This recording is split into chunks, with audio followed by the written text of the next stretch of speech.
You're watching TigerVision presented by Conley Buick GMC on PalmettoTigers.com. TigerVision is made possible in part by Conley Buick GMC, where we treat you like family, proudly serving Manatee County since 1966. Garrett Richard, workers' compensation and payroll solutions for construction, agriculture, and high-risk companies. Clicking Spree, where we put your business on a clicking spree. DeVito's Auto Repair. For quality auto repair, visit DeVito's Auto, serving satisfied customers since 1978. Keaton's Office and Art Supply. Real, fast service, serving the business needs of the community since 1951. North Manatee Realty, serving Palmetto, Ellington, Parish, and Manatee County. Richardson Stenton Roofing, locally owned and highly experienced. Richardson Stenton Roofing. Rico's Pizzeria and Pasta House. Rico's now with a Palmetto location on 8th Avenue. Boyd Insurance and Investment Services, winner of the People's Choice for Best Insurance Agency in Manatee County for 8 years in a row. Remedy Employer Services, our favorite local PEO, providing payroll services, benefits, and so much more. Superior Asphalt, superior quality, superior service, superior asphalt. Ugardi Architecture and Associates, architecture, planning, interiors. Ugardi Architecture and Associates. Kiwanis Club of North Manatee, proudly supporting Palmetto, Ellington, Parish, and other areas. Spartan Air Services, serving Palmetto, Ellington Parish, and the Manatee County area.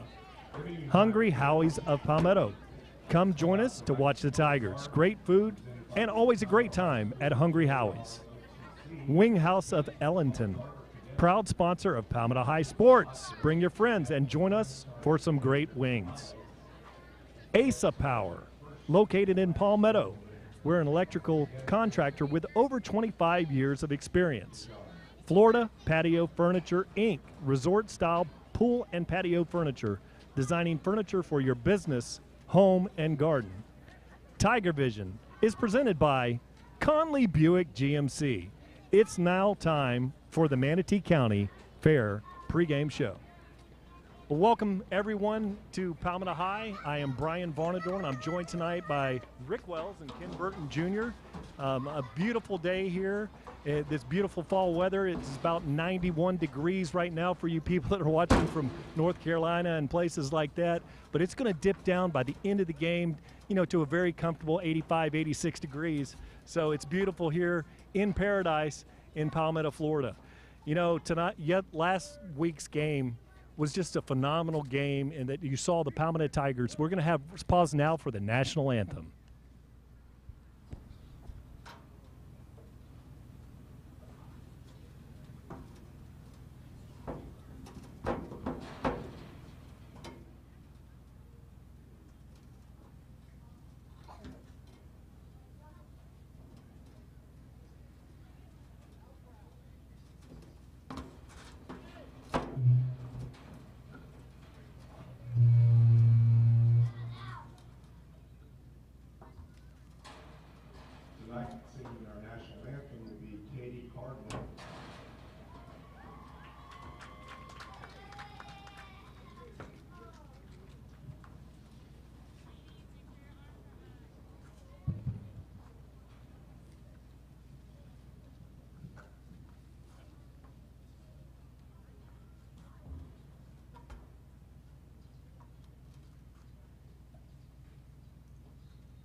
Oh, say, can you see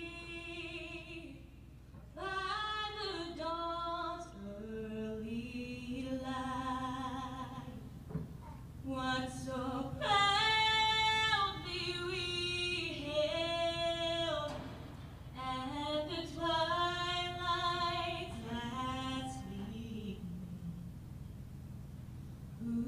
got stripes and bright stars through the perilous fight. O'er the ramparts we watched were so gallantly streamed, and the ragged regular thunder's bursting in air gave proof through the night that our flag was still there. Oh, say does that star-spangled banner yet wave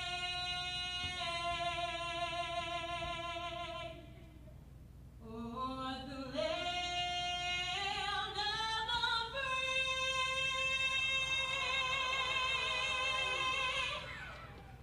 and the home of the brave. That was Katie Cardinal with an outstanding rendition of our national anthem. Thank you so much, Katie. Well, what a fantastic job by Katie Cardinal on the national anthem. Very respectful, bringing tears to our eyes here. Just a beautiful version of the national anthem here as the sunset here at beautiful Harllee Stadium. We've got the sunset on the horizon. And you know, last week early on, Ken, you were away from us. Rick and I were sitting there early on in the second quarter last week thinking the sunset was about to set on the Tigers, but amazing performance in that second half. Defense made some big plays and that offense came out and really was clicking on all cylinders. So I'm going to turn it over to my broadcast partner, Mr. Rick Wells, for his comments. Rick? Thanks, Brian. And Kenny, good to have you back tonight, my friend. So last week really was a tale of two halves. We came out very flat the first half, and as Brian said, we really started to get concerned on whether or not the Tigers were going to be able to bounce back and really take control of that game. Lake Gibson looked very eager to run the ball on us. They did so efficiently, and it took us a while to really get started offensively, Kenny. We finally were able to do that late in the second quarter and carried that over into the second half. Because of that defense, you'll see some changes tonight. One of the changes that you will see is Matty White will move off the defensive line. He's actually been moved to one of the linebacker spots tonight. They think that the linebackers have had an issue getting in there and filling the gaps that are so badly needed when you're trying to stop a powerful run game. I'm looking for the offense to start quickly tonight, to not be in a hole, and then to just keep that going throughout the entire game. Kenny? Yes, good to be back, gentlemen. We're halfway through the season now, 3-2 record. We've got 4 consecutive district games. These next 3 are, in my opinion, tune-up games. Tonight with the Sailors, next week with Lakewood Ranch, and then the following week with Northfork before Venice comes in here, 28 days from now. Tonight's, with these 3 games, it's time to shore all this stuff up before Venice gets into town. This is a game where the offense should start quickly. If they don't, I'll be very concerned. And the reason is Sarasota is 1-4. They've struggled. Coach Marino is 6-1 against them. He's won his last 4 games. They allow 30 points per game, and our Tigers are coming in at 39. And if you count it at home, we're averaging 53 points a game. So no reason why they should not come out and get off to a quick start, which has plagued them all year, especially last week in the Lake Gibson game. Like you said, Rick, a tale of 2 halves. So I like this defensive change that he's made. We talk about Matt Wyatt all the time, making plays and playing beyond his size up against those big offensive linemen. So interesting experiment, and we'll see what happens. Brian? Yeah, and the way Matty Wyatt plays with such leverage, you've seen that, and really a big series at the end of the game last week was when Matty Wyatt went out there and he came out of the DN position and just tackled the back and the quarterback. Rick was so excited about it, just tackle them all. And what we've seen out of Wyatt is he's a very, very aggressive player. He plays with tremendous low leverage, and offensively, the play of Jonte Wester last week, he throws a touchdown pass. He had he continues to do so many dynamic things. People are kicking away from Jonte Wester, doing a lot of pooch kicking, which is great for the Palmetto Tigers, because what that has done is that's setting us up in superior field position when we start these series off. We're starting the ball at the 35 or the 40-yard line and really have a short field to work with because of the dynamic play of Jonte Wester. And what can you say? You can't say enough about the receivers. With Kobe Mays and then with Dravian Butler, we like to call him Bubba, two dynamic players. There was a move in that game that we had to enjoy with Bubba Butler there on the corner of the end zone. Just amazing. So I'm going to turn it over to Rick, and then we're going to head up to the box and get set up for the game.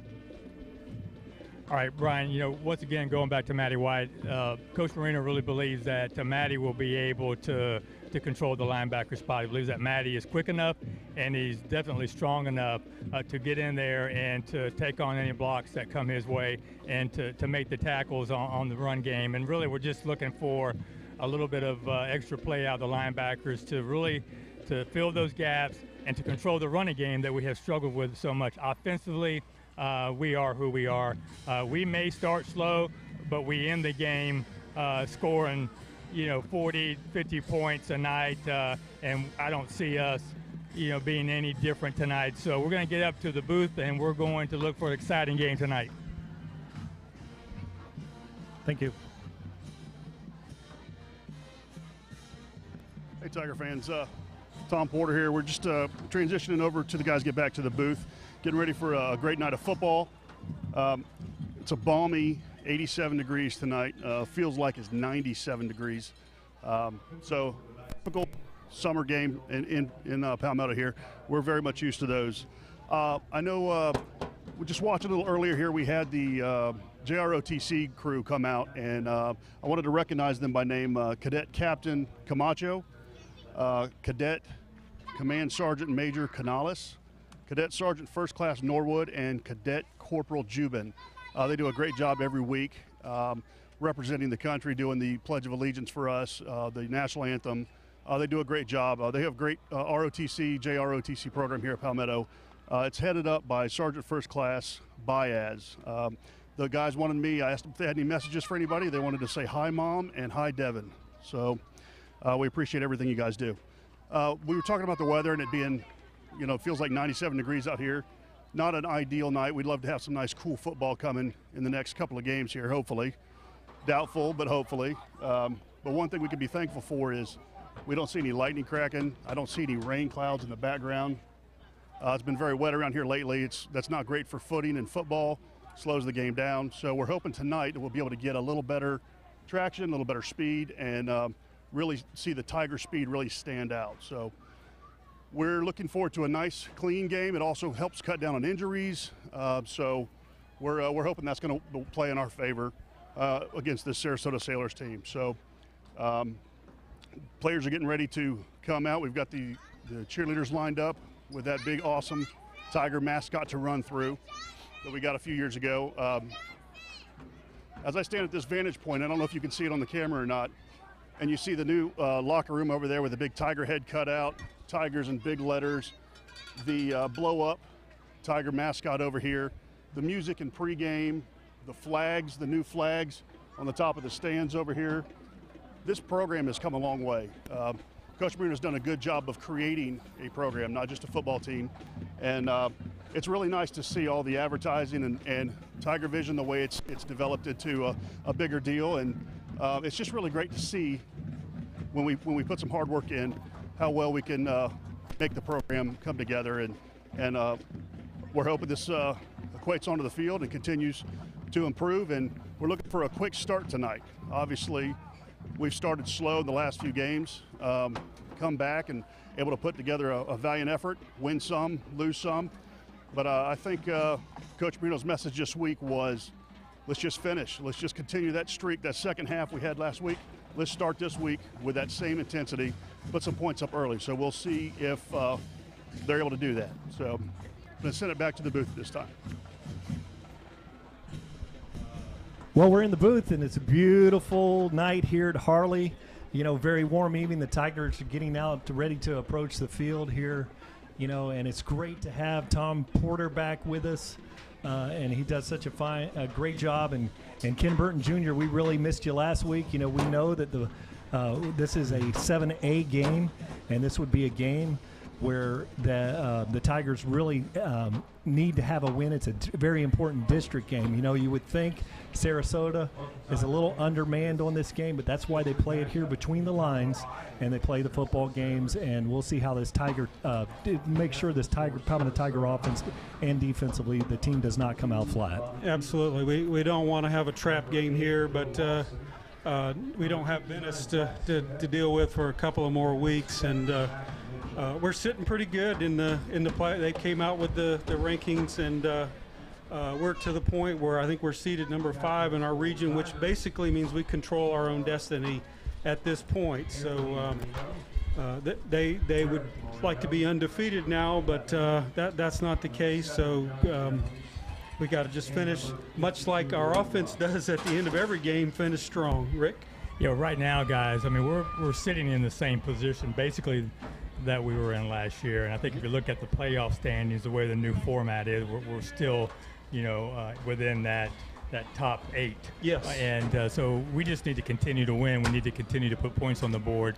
I'm hoping that we come out strong tonight for a couple of reasons. Obviously, we want to score, and we want to score fast. But I would like to see that later on in the second half, maybe we can start getting those other players in. Some of those players that have not played as much this year as you would like, just so they can get some experience. You just never know what's going to happen as we get deeper into the season and you know, in the playoffs. You want to have them game ready, and you know, we just have had so many close nail biters where you really could not take out any of the starters, not on purpose anyway. We're not going to have Reese Lyons tonight. He's going through the concussion protocol, so they're going to sit him out. We have a bye week next week.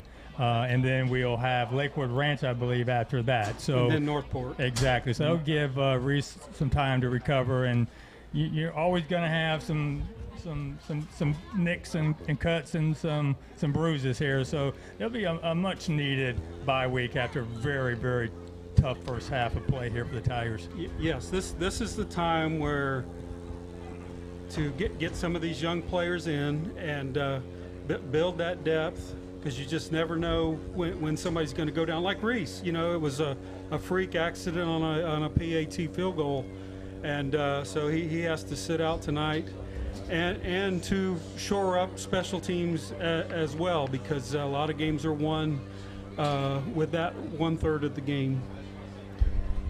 Well, I think that whether we're going defense or we're going offense starting this game on, it's quick for us to get off the field defensively, you know, 3 and out, and allow this defense to start to figure out. This would be the game to do it. Start figuring out where the weaknesses are, where the blown coverages are, and what we can do to eliminate that, especially when you look at a Venice High coming up here in a few weeks. You know, you can't have those mental mistakes. You can't have those blown coverages. You can't have all of the things that have really hurt us.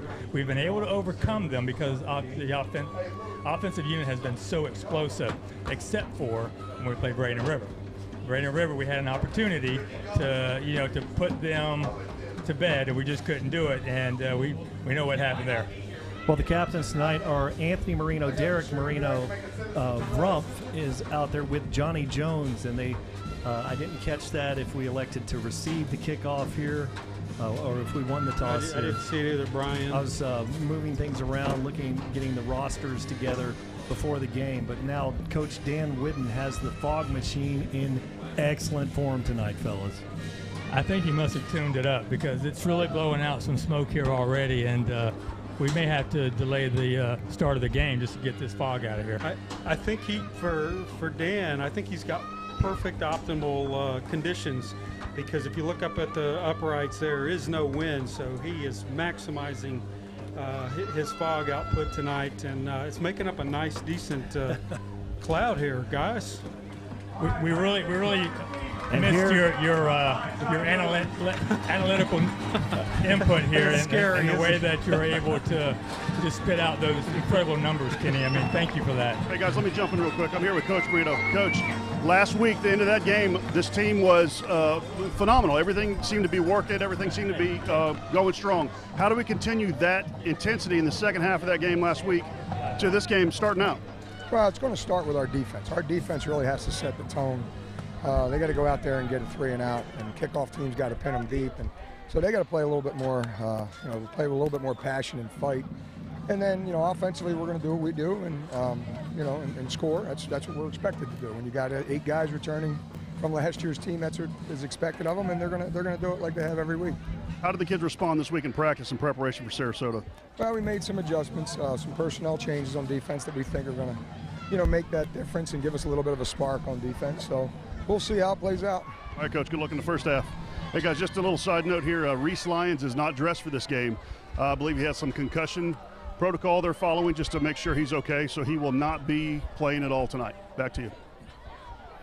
Thanks very much, Tom, with that Rico's Pizzeria and Pasta fresh delivery there. And now we're getting set for the kickoff. The referees are going to blow the whistle here and set for play. And it looks like that it's Gonzalez out there that's going to kick this one back there to receive the kick is the very dangerous number 4, Keandre Collins. He's a sophomore back there, and I've heard that he is a dynamic receiver. Coach Marino was talking about him in the pregame. That he and number 5 are the 2 to watch. Kenyatta Clayton. All right, so now Gonzalez approaches this one. Get a kick out of good service with DeVito's Auto in Ellington. The kick is a nice high kick. It's going to be fielded there at the 5-yard line. He takes it. He's at the 10, 15, and he's at the tackled there. Nice tackle by the Palmetto Tigers just on the other side of the 20-yard line, about the 21. Good job by the special teams. They've been pretty solid all year, and we've talked about it before.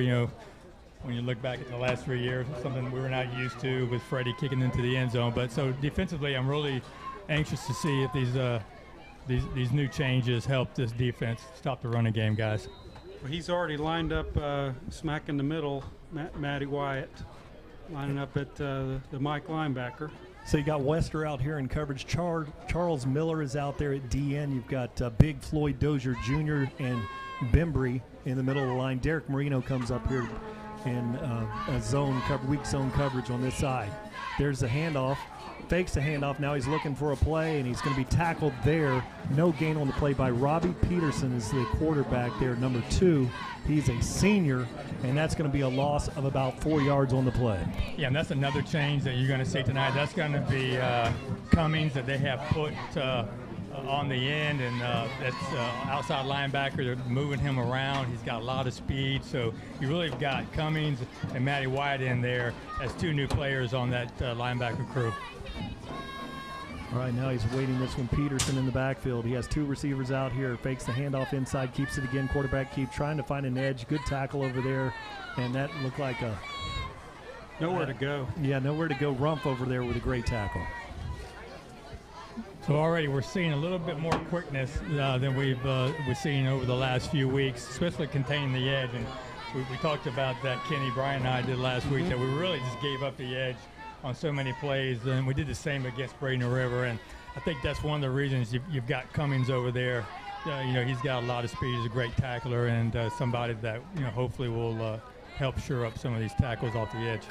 Brings up a very long 3rd and 14 here. Peterson's looking things over. 3 receivers out here to the right. Kind of a zone look over here by the Palmetto Tigers defense. Looks for the middle, throws it out. That one's going to be well defended out there. Marino was able to have a nice drop and then good coverage over the top there.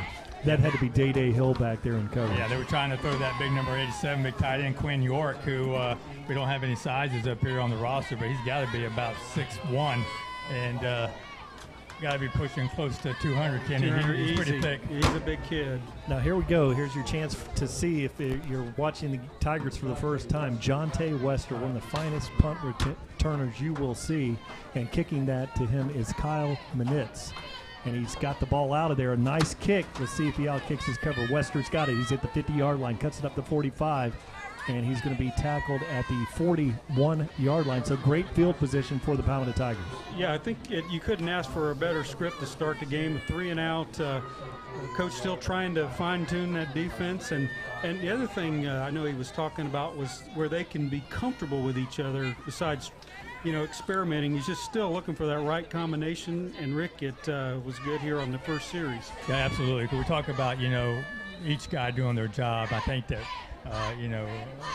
some of those guys thought they had to kind of cover the gap more than they needed to. So we'll see what happens on that next series. But offensively, we need to score now. Just Start get going. quick. Kobe Mays is out here, and Thomas Pack is out there in coverage. And let's see the Palmetto Tigers. Anthony Marino looks. He runs the option left side of the field. Johnny Jones, nice block out there, and he's running, and he picks up a first down. So great first running play. Yeah, this is going to be the first opponent we played probably all year that's going to be really undersized. The D-line is undersized. The linebackers are undersized. We should be able to handle them pretty well tonight. Johnny Jones sets up, and they're pointing over there to the offensive tackle, and the flag's down there. So we have a false start on the Tigers. That'll bring up a 1st and 15.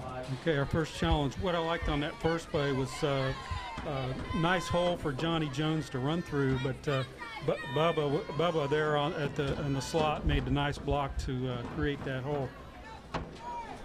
So 3 receiver set out here wide. A little unusual not to have a back. Now there's Johnny Jones flooding over here to the left side. Marino's looking things over. Had Butler open early, and now he's got a man, and that's going to be Curtis Thomas, the magic man, for the touchdown. Outside of that penalty, you can't start any better than that right there, gentlemen. What a 2-play drive for 40 yards and 45 on the second play. Yes, just a nice pitching catch.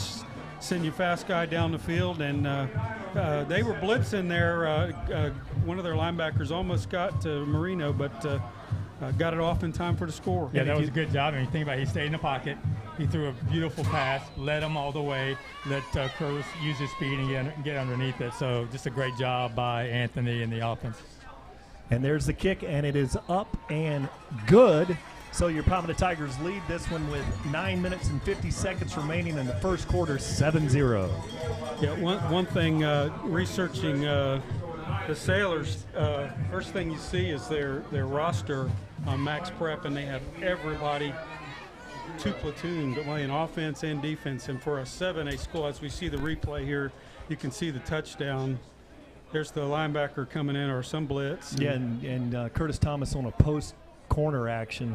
And beautiful route. We talked in the pregame about Kobe Mays. We talked about Adravian Butler. We talked about, the receiving crew out there. And I think I forgot about Curtis Thomas, the magic man. It was at the Riverview game where he had 2 magical plays in that game. And Curtis Thomas, with the departure of David Burston, who went out with an injury, the big receiver that we had, 6'5", big, tall receiver, Curtis Thomas has stepped up. He's technically like the number 5 guy when you think with Burston going down, but man, looking good, looking great. Now Gonzalez is going to approach the ball here, and he rips it out of there. Get a kick out of good service with DeVito's auto. High kick all the way to the 2-yard line. Returner number 4 looking for the edge, and you can see that speed out there, but he's tackled inside of the 20-yard line. Good coverage by the Palmetto Tiger defensive unit.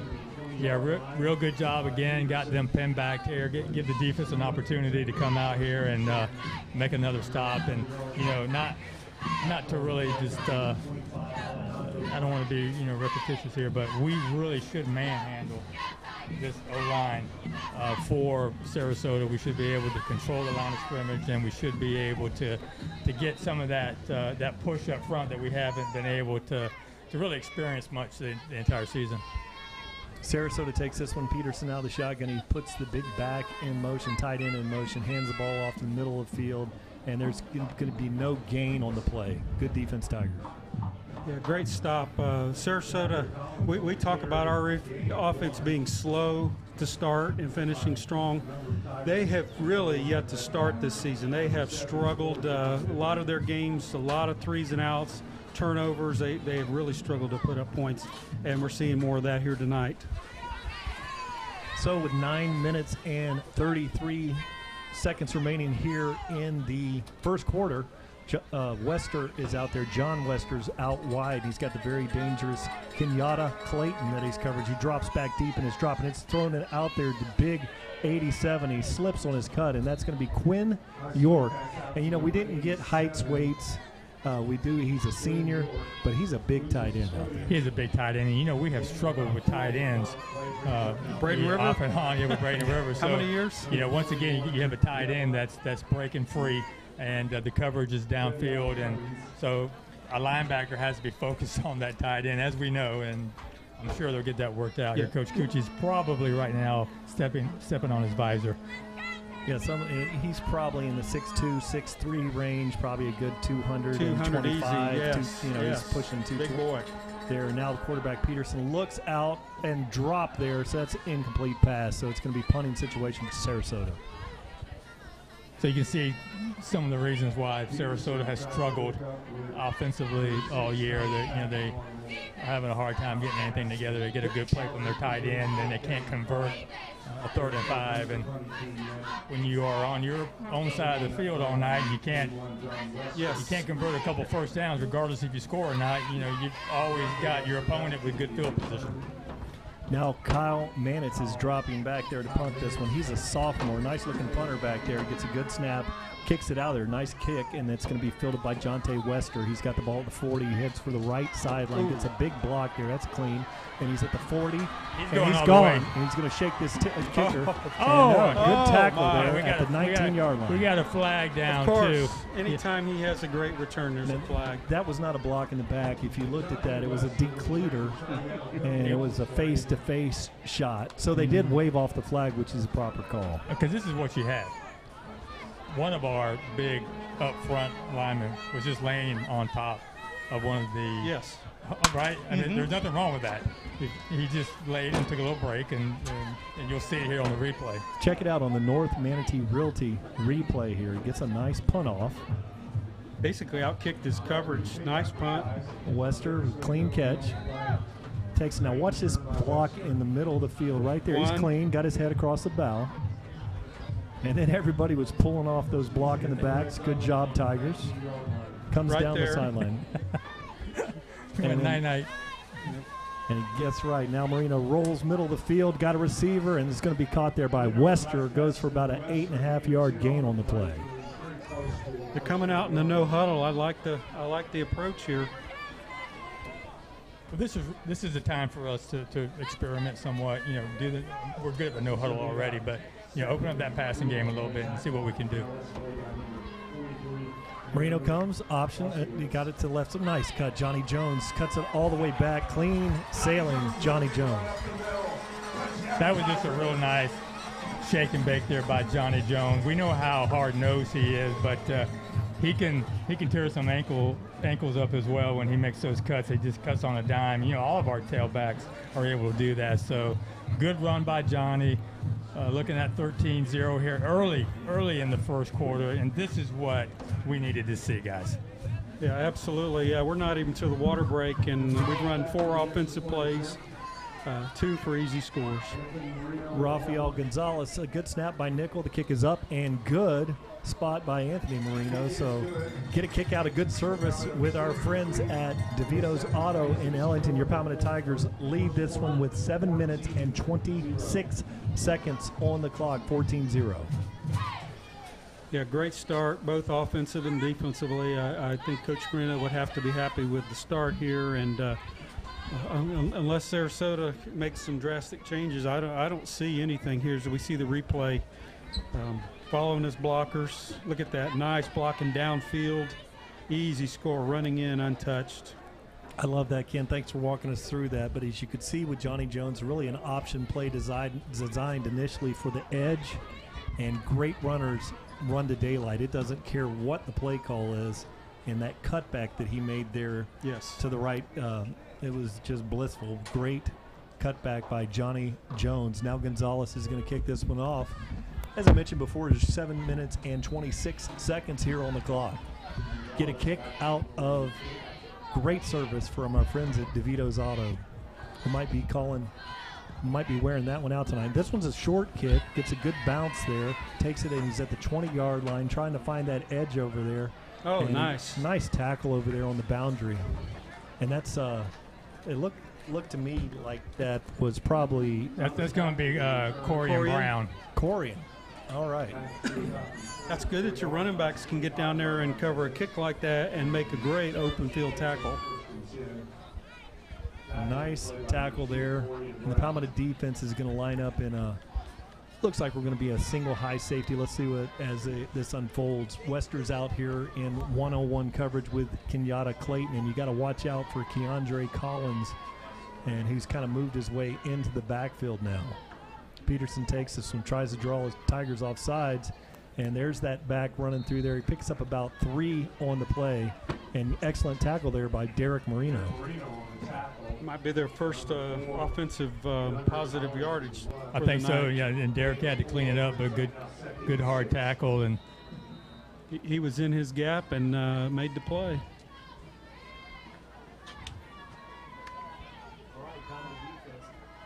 Palmetto defense now is set up with a single high safety look. 3 linebackers cross there. Braden Nickel out here dropping back in coverage. Here's a little toss play. Palmetto Tigers all over that one, coming up hard there to defend. That's Cummings. I mean, that's exactly why he's there. I mean, Davion Cummings, he's a great tackler. He's got a lot of speed, and he doesn't hesitate. He knew exactly what that play was going to be, and he just Well, there wasn't really much thought into the no, play. it wasn't a trick play, right? And we have some real fast guys on our defense, and they just smothered all over that. And yes, the young man made a great play too.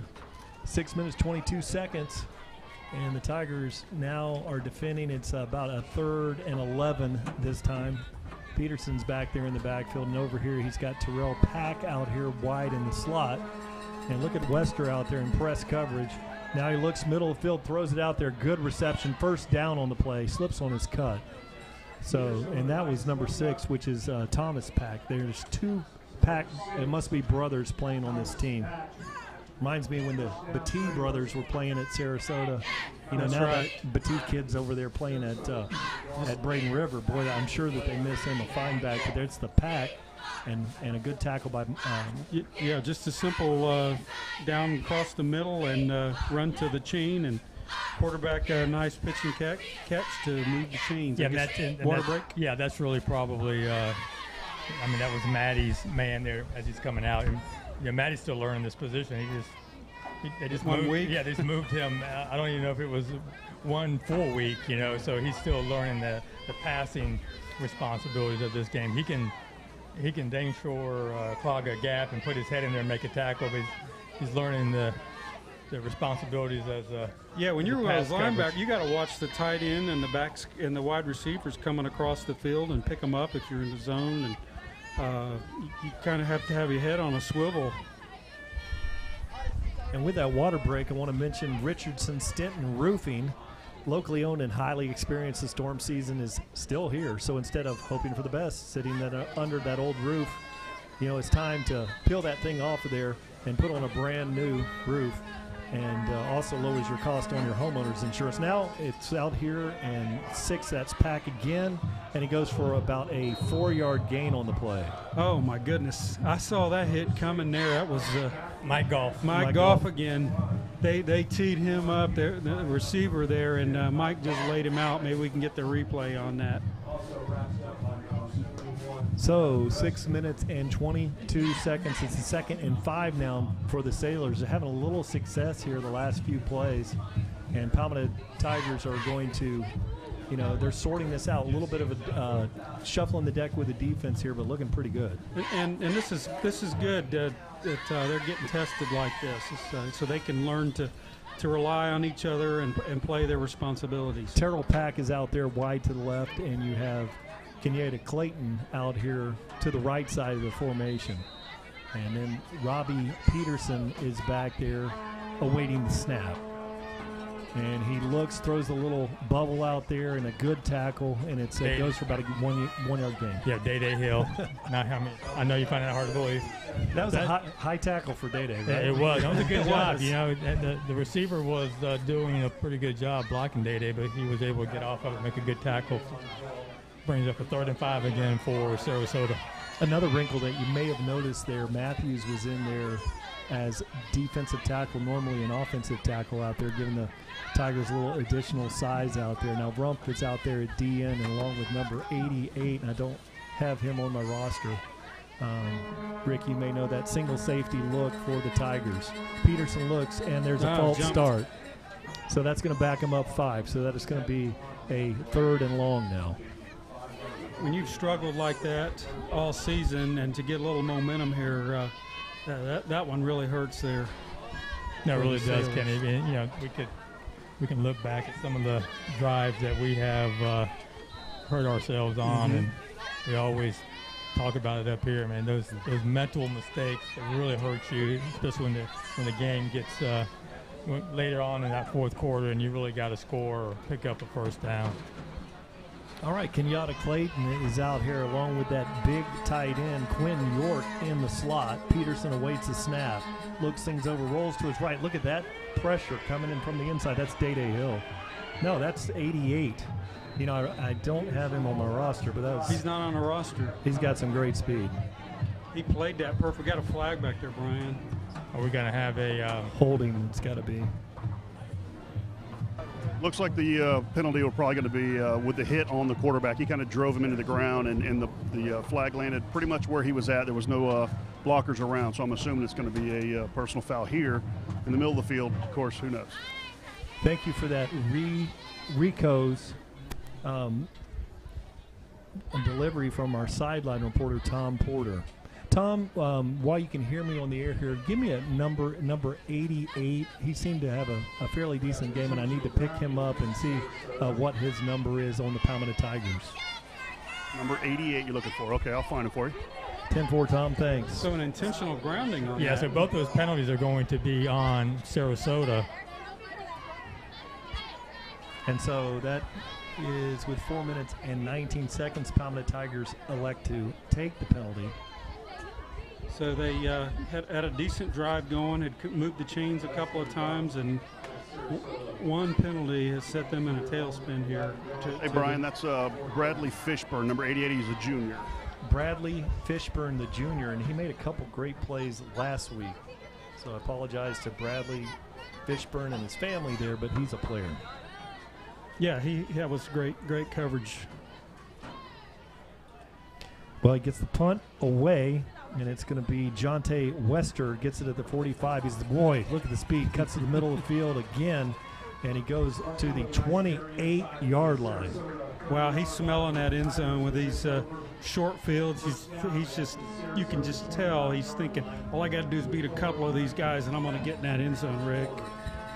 Yeah, it's just a matter of time. I'm just hoping we can get him in there without a penalty one time. That'd be nice. Exactly, yes. And that's one thing I've been waiting for, guys. You know, I think last week that team had so much offense, they only punted the ball one time. And if this Tiger defense, you know, one thing we've seen is Jonte Wester is an amazing punt returner, but when you only get one shot. So in a game like this with some defensive stops, it's good to see Jonte do his thing. And when he took off toward that edge, the speed was phenomenal. He has elite speed, does Wester. Curtis Thomas is out here wide, Wester out here, and they hand the ball off, and that's Butler, comes out of the backfield, and he goes for about a 4 or 5 yard gain. The way they've been playing tonight, that was probably their shortest gain of the night, but actually it was you'll take 4 yards all night. Yeah, picked up about 5 on the play. Yeah, 5. 3 minutes and 44 seconds remain here. Kobe Mays out here wide. Johnny Jones in the back there with Anthony Marino.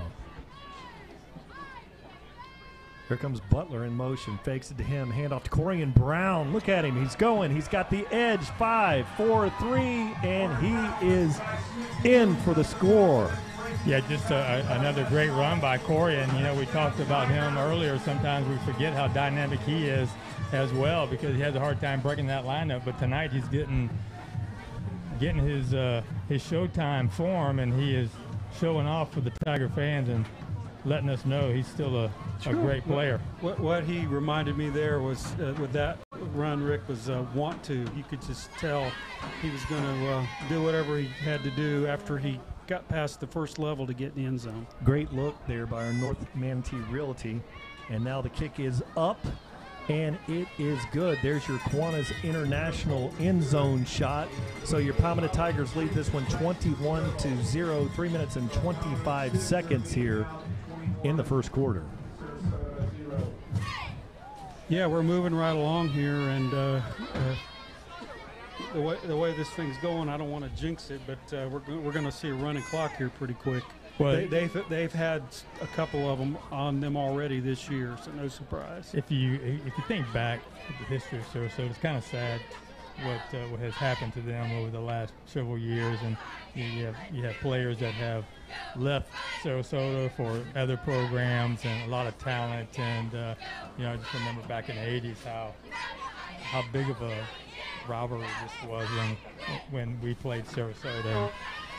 You can tell that they really don't have anywhere close to the numbers on the sideline that they used to have. They have a brand new coach. Coach Hodges played at Manatee, state champion player, and played in college, and he was just selected, so he's got a big challenge trying to turn this program back to like it used to be.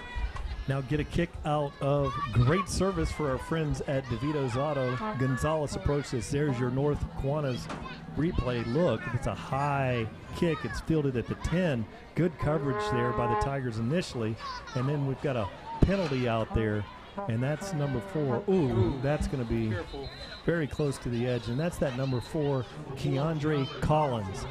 Great speed. Absolutely. Coach Marino, like we said earlier, was talking about him. He's a young guy, and he says you'll see the speed, and he has been everything Coach said and much more.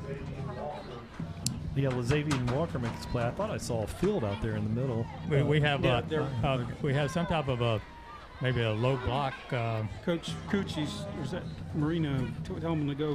Cucci's telling him to take the penalty. I think it was a low block. On those kickoffs, you can't be going below the knees, yes. And I think that that's exactly what happened.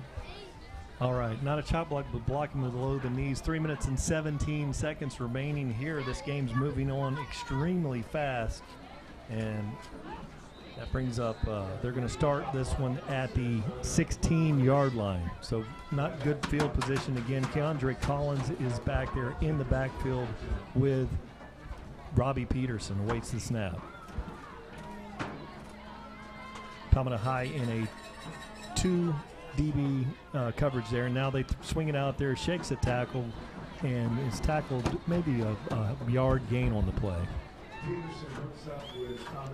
Looked like initially he was going to be stopped behind the line of scrimmage and was able to break one tackle, but then you got 2 more Tiger defensive players right there ready to wrap them up. So good job of the Tigers swarming the ball carrier and actually making some tackles. I mean, that's one thing that we have, talked about a lot. So as Coach Marino is the missed tackles. 2 minutes and 40 seconds remaining on the clock here. Peterson's waiting this one out. Palmetto is in 2 safety look. Sends it back in motion. And he runs and he throws the middle of the field. Good coverage there, and that was Matty Wyatt. Really? That's pretty cool. He is so excited with himself. I was right where I needed to be, Coach. Look at me. Look at me. Now, one thing that we've, over the years, Matty Wyatt, as a defensive tackle, I'll guarantee you in this county, in a foot race, he's in that 10-yard split or 20-yard split. He's as quick as, he's got to be the fastest defensive lineman. Now he's doing a great job at linebacker here tonight.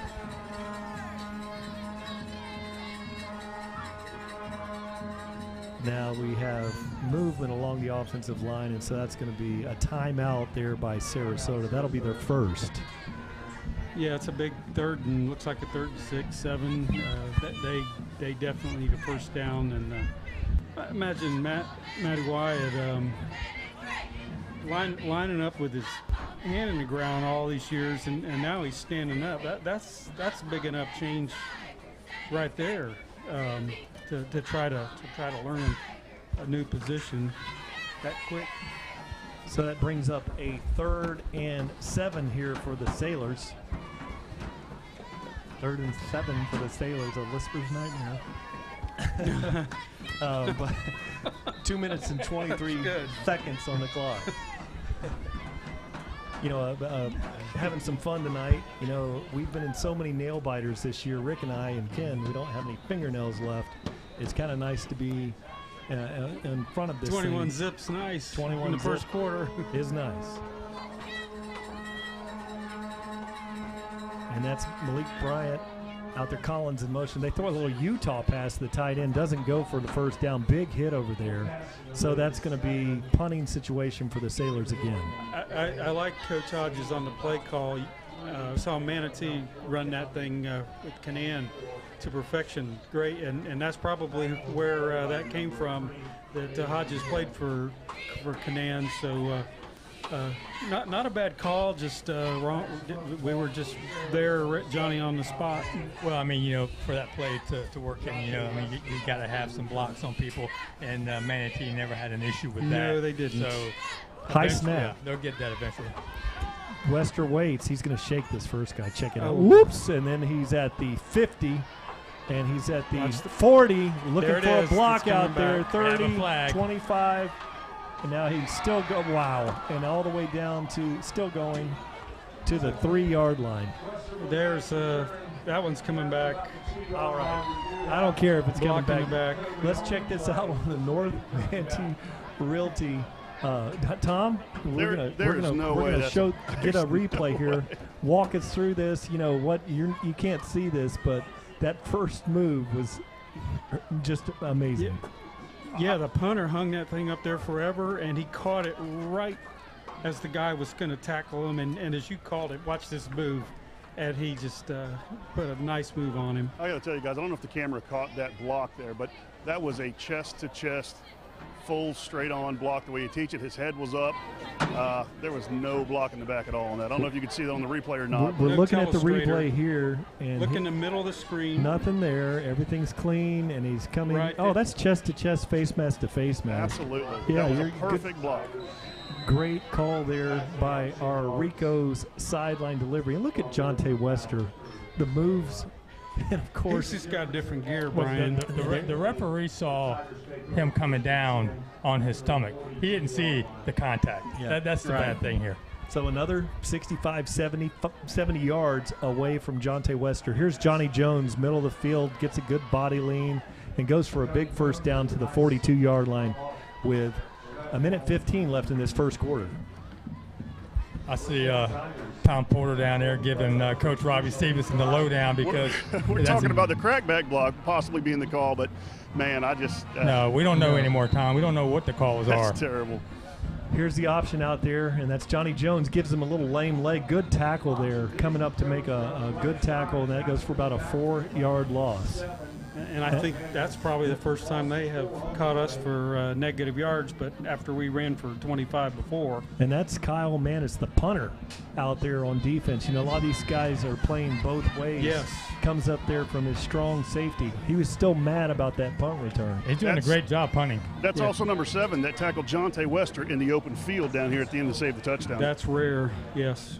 Good call there, and that's your Rico's Pastaria and Pizza House located on 8th Avenue in Palmetto replay. Now Anthony Marino look at Kobe Mays out here. How about a little post corner? And he looks, throws it out there. And go get the ball, Johnny. Go get the ball. Ooh, that looked like a Thank lateral goodness to they me. blew the whistle. The whistle was blown. The whistle was blown very late, I'll tell you that. They were coming right down the line toward us. And Kenny, I think you were in great position to look like a lateral to me. It did look like a lateral, and gentlemen, it's 3rd and 14 here. All right. Getting close here to the end of the quarter. 23 seconds in this one with the incomplete pass called on the field. That's going to stop the clock. What do you think, Ken? Yeah, that could go either way. I'm going to call that a lateral. We'll take it. We'll take it. I'll take it. That's Three only, laterals. That's only what I'm calling It was it. a lateral. We're down to only upside down 13 on those calls. There's a middle screen. There Look it at Johnny is. Jones here. Gets a block out there, and then he – oh, look at that move. And another. And first down, Johnny Jones. That's He had just, great blocking, but that's the just last great, yeah, 8 great. yards was on his own there. just My outstanding goodness. running by Johnny Jones. I know that he's almost impossible sometimes to take down the open field. Ryan Cotton was trying to find somebody, and Johnny Jones tucked in behind big number 53 and popped out of there. Great run. The clock is going to wind down. The Tigers going to just let this one expire. So as zeros hit the clock here, Palmetto Tigers lead this one 21-0. Rick, what do you think so far? So far, so good. I mean, we 3 offensive series, all scores on each series, and now we've just got to put this one in the end zone. Defensively, we have looked a lot better, and Matty White is really playing some great football for a guy who went from D-tackle basically to linebacker in 4 days. And he's already made some good plays, some very impressive plays. So we just need to continue to work him and get him more involved and let him figure out this whole passing game as a linebacker. All right, I'm ready to see some big trucks. At this pause in the action here, with our sponsor, Conley Buick GM. Hi, this is Alan Conley. And this is Chris Conley from Conley Buick GMC, home of the limited lifetime powertrain warranty. This month, it's supplier pricing for everyone on new 2018 GMC Sierra light-duty crew cabs. You can save up to $10,500. This includes our limited lifetime powertrain warranty, 10 years roadside assistance, and 2 years complimentary maintenance. Hurry in now as supplies are limited. Before you buy, stop by Conley Buick GMC in Bradenton, home of the lifetime warranty, where we treat you like family. Marino looks. He sends Wester in motion. Johnny Jones, and wow, what a move. And he goes very close to the first down. And 11 minutes and 53. Johnny Jones, how he gets that hand on the ground. How many times have we seen that? How many times? I mean, that's just a very common athletic thing for him to do, and he will basically crawl for 5 yards. He makes it look so easy, like nonchalant, that the rest of us, I can't do it. And the other thing he could do last week, he put the forearm shiver on a DB last week. I saw that, yes. Oh, my. Marino looks. Wester's out here. Curtis Thomas out wide. Sends. So that was a delay of game on the play. False start. The false start against the Tigers. And that's Sajel Hickson that's coming to the game. You usually see him at running back, a different wrinkle. And he came out there wide receiver across the formation. That's a 5-yard penalty. We seen him line up in the slot this year. They're just running back. Yeah, we have. And, Okay. and Sajel Hickson, is he a sophomore? He's a Rick? sophomore, yes, Oh, he is. wow. He is a great elusive back, and he also can play receiver. And he's made forced a fumble on a kick return. He can do everything, and he's a very young player, but he's dynamic. Marino looks, throws it out there. There's Wester, wide open, Easy. touchdown. Wow, nice play. And that was actually an audible at the line of scrimmage that Marino called. He saw exactly what he wanted. He got single man coverage over there on Jonte. Not going to happen. We know no safety help, and just an easy throw and catch. Jonte Wester continues to get behind the defense, and of course I wouldn't be in a position to play cornerback, but I would be playing 30 yards off the line of scrimmage, I think, if I'm covering that. Keeping everything in front of you, exactly. Gonzalez is looking to put 28 on the board. Good snap by Nickel. Kick is up and good, so your Palmetto Tigers lead this one 28-0. Still 10 minutes and 47 seconds here in the second quarter.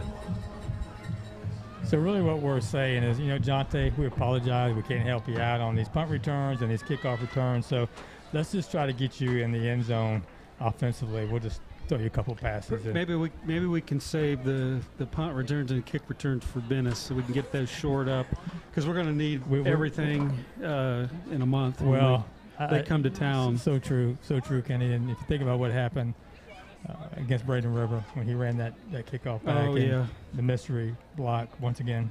We have a lot of mystery. Oh, and then the play of that on that series, we get down there, and then we start a play. We're running a wheel down the boundary with Butler, and he's all the way across the formation into his route on the far side of the field, and the play was blown dead because we weren't ready to spot the ball, and the DB was turning around. I was in tears on that one. You know, that was a tough series for the Tigers, but it looks like they've shaken off all the negativity, and tonight they've come out with a great performance. Speaking of great, get that great service from DeVito's Auto located in Ellington. Now that one is a touchback. That is a perfectly placed kick. It sure was, and it was only maybe about 2 inches away from going out of bounds, but it bounces into the end zone, so good job. Maybe he knows how to play the wind or something. That could have. I was looking for the flag, and instead it went on the other side of the pylon. Yeah, that football almost got some orange paint on it from the pylon as it brushed through there, but that is a touchback. Well, we haven't had the defense score or get a turnover. That's about all we're missing right now is for our defense to do something special besides the 3 and outs. It'll happen. Yeah, great play tonight from number 41, Davion Cummings. He's out there again. Now they hand the ball off to the back and nowhere to go. Look at that fill there, and Palmetto Tigers, no chance on that play, nowhere to go. They have shut down any kind of some stats there, Brian. All right, from our Atlanta studios, we have our first quarter statistics from Steven Johnson. Sarasota, 6 rushes and 26 passing yards, 32 total yards. Your Tigers very balanced, 64 rushing, 62 passing, 126 yards. And, so the Tigers here. And it would be much worse if we were playing on longer fields. So on a pace of about 490 at that clip, and on short fields. Yeah. So York is out here, the big tight end in the slot. He looks and he throws out there, and that one's going to be incomplete pass. Stops the clock, 9:52. Really good defense there. Had a bubble screen going over there, and nothing there really. The bubble screen's been their big play that they've had any success because we have completely shut down any type of interior run game. Yeah, I don't think that play was going to go anywhere anyway. I mean, Day-Day Hill's right there. He's coming off of his block, and most likely he would have stopped that behind the line of scrimmage anyway. So, yeah, it looks like Larry Fedora, the old offensive coordinator, was at Florida and some other places. Loved the bubble screen, but tonight the Palmetto Tiger defense has been in great shape. Look at Davion Cummings here guarding the big tight end. He rolls to the left, throws it back across the body. Good coverage there by the defense. Big hit. The interference should not be defensively. It should be offensively on number 5, who was punching Day-Day Hill in the face mask. If we can pick that up on replay, it definitely was not Day-Day Hill. I don't know what they're going to call here, but that was an offensive. Yeah, let's see how they sort this one out. Was the ball even catchable? Well, it wasn't a pass interference on Day-Day Hill. That's just a back call. See, here's the replay. Watch the receiver's hands into the body before that. And look at that, closed by Wyatt. And I don't know if we could pick it up there, but one thing we did pick up, did you see that last 12 yards by Matty Wyatt coming into the backfield there? Woo! Speed. Yeah, that's a terrible call. Yeah, bad call there. That's something they picked up with a quarterback rolling to either side of the field, coming back for the crossing route. It looked like good defense by your Palmetto Tigers, but that's a first down for the Sailors. 9 minutes and 45 seconds here in the second quarter. Out here wide, we have Kenyatta Clayton out there. When you got 2 covering 3 over here, kind of playing a combination coverage over there by the Tigers. And on the zone side of the field, they throw the ball out there, and he catches it for the first down. He's going to be right at the 49-yard line. I think this is the first time they have came across on the Tiger side, just barely, but nice pitch and catch there, aided by the penalty that kept this drive going. Like the coverage there, pretty complex for high school football. Yes. You had man-to-man on the left side of the field, then you had a strong zone. On the strong side of the field, you had a zone coverage on this side of the field, and they were able to settle, the receiver settled down in between the zone. But I like it. I like it. It's confusing. Mm-hmm. And so he looks, and he misses a tackle. He's going to go. He's about 2 yards short of the first down. So I don't know who missed the tackle back there in the backfield. We had a good look. Just broke containment back there. Yeah, I couldn't pick it up either, Brian. Just looked like he was trying to get off of a block and couldn't get off of it in time. And it's a good job by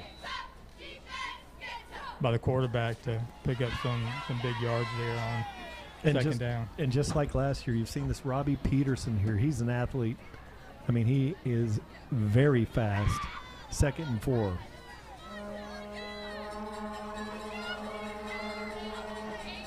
Low snap, looks out there, throws it in middle of the field. The ball comes out, not caught, incomplete. Kenyatta Clayton was hearing the footsteps of Matty Wyatt. Matty Wyatt, that was my exact thought. Yeah, and that's really his responsibility there. So he gets a hand in there, but right there, 200 pounds coming at you. I'd drop the ball too. Yes. And very fast, very, very fast. And when he figures this out, this is interesting wrinkle because this is like practice, first live practice at this for Matthew Wyatt. I like that. And 9 minutes and 45 seconds. Peterson awaits the snap. Boy, Tigers, there you go. And there is Matty Wyatt again. Now, I just love that. Man, that you talking about, that is old school defense right there. Just a dog blitz. I don't know how many, 5 or 4 across the line, and everybody coming. Really almost, what do you think, Ken, about rolled out of like an 8-man front? Yes, exactly. They're going to go for it here on 4th down, guys. Oh, this is a big play by Sarasota. Probably going to try to draw this excited Palmetto defense off sides. Peterson awaits. Wyatt steps up. And he's thinking, this is pretty nice from the linebacker position. I can jump back on sides without crossing the line of scrimmage.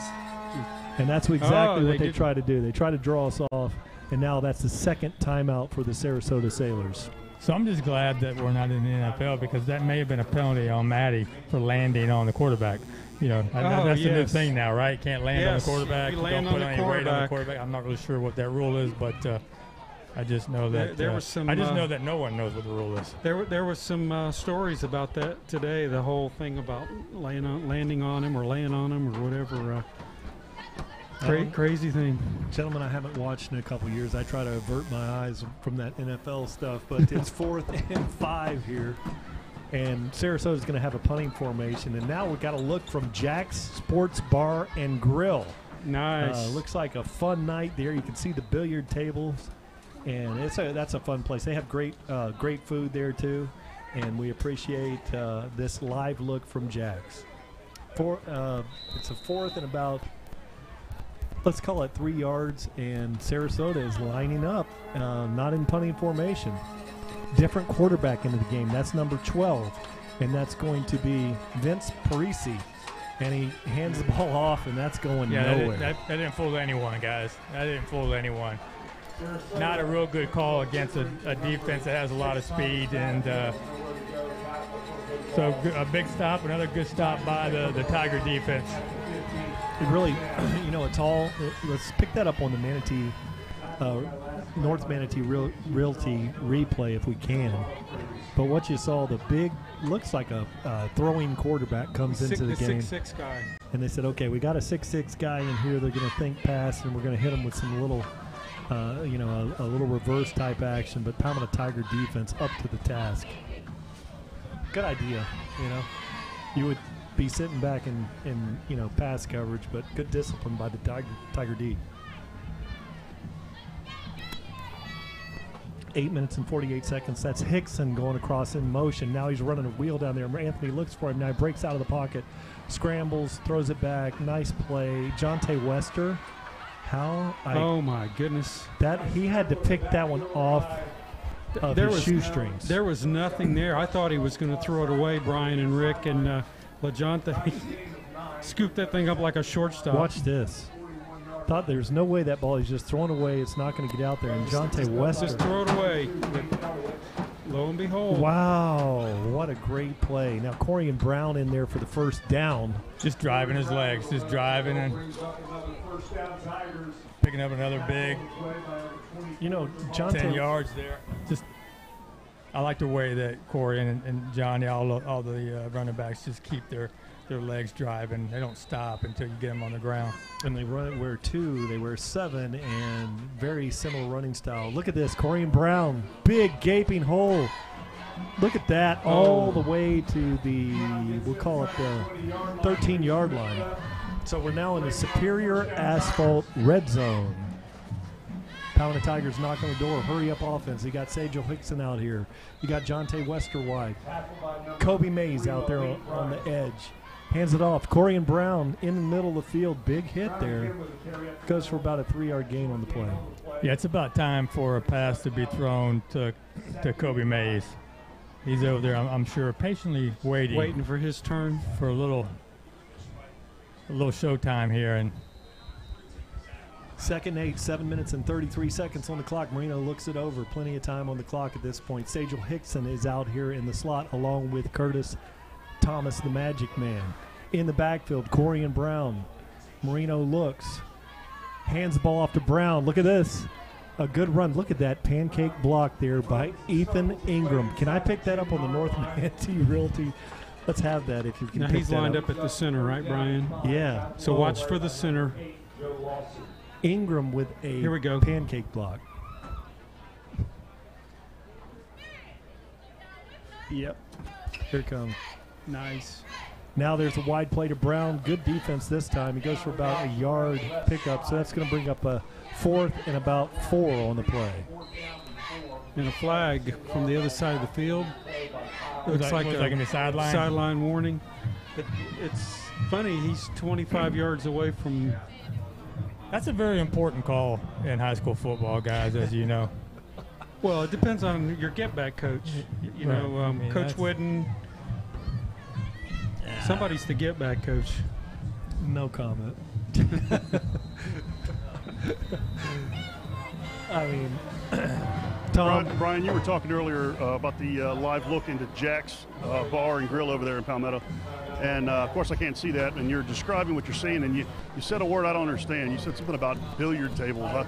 I don't know what that is, but I know that in Palmetto we call those pool tables. So I just want to clear that up for any other Palmetto fans like me that aren't clear with what, billiards mean. So pool tables, that's what we call that. Yeah, the workers' comp manual that I read every day is called billiard. Thanks, Tom, for that clarification here and it is Palmetto, not Palmetto.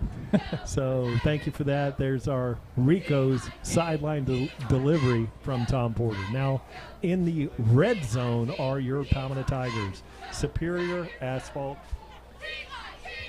red zone, 4th and 5. Lots of options here with the playbook clicking on all cylinders tonight here. They can pretty much do anything. Yeah, so they continue to try to run the ball, and they have run the ball effectively. And you got to think here, 4th and 4, they're going to throw to one of these dynamic receivers. And, with Anthony Marino back there, he could always, Right. draw them off sides, too, because it's just inside of 5. It's 4th and about 4.5. Marino looks, rolls to right. Now he throws the There O it is. shooter out there to Oh, easy. Johnny Jones. Johnny Jones. You know what? You got to cover everybody. We had that play on against the big DB last week. This time Anthony threw it out there a little And what happens is your back starts over there behind the line of scrimmage on the right side of the line, slips out. It's almost like the play where you have the tight end that falls down and then pops out. It's the oh shucks play, and there's other names and variations. So he hit him out there to the corner. You got to be careful on that call. And the kick is up and good. So we're in the running clock.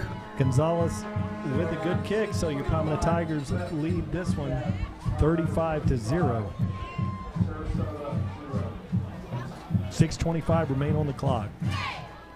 Hope we'd have a touchdown again. We could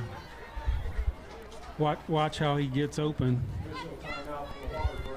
And before we're getting into the water break, which brings us up to Richardson Stenton Roofing, locally owned and highly experienced. And then soon we had a kick there, and we think of our friends at DeVito's Auto get a kick out of good service with DeVito's Auto, and then that connection on the pass there to Johnny Jones, where it was sponsored by Spartan Air Service Connection. I mean, so no disrespect to Sarasota at all, but this is what you would expect from the Tigers.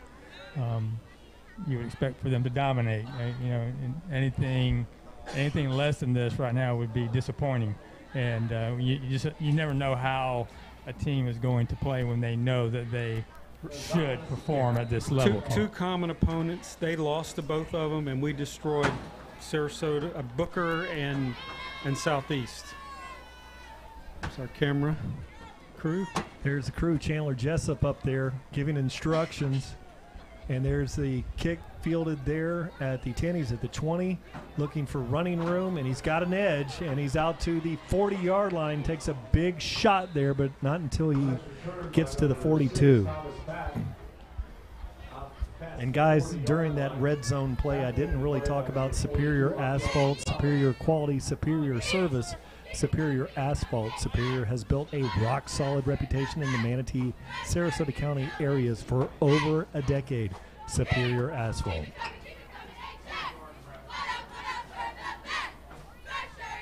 Well, 6 minutes and 14 in this one. You know, at the close of last week's broadcast, I think I mentioned to Rick, you know, with all the nail biters, it's time for a snoozer. Well, we've got one here early. The Sarasota offense, really, they have fairly decent size out there trying to work this out. Peterson hands the ball. Now watch the speed on this young man, and he goes big hit, and that's Day. Oh my goodness!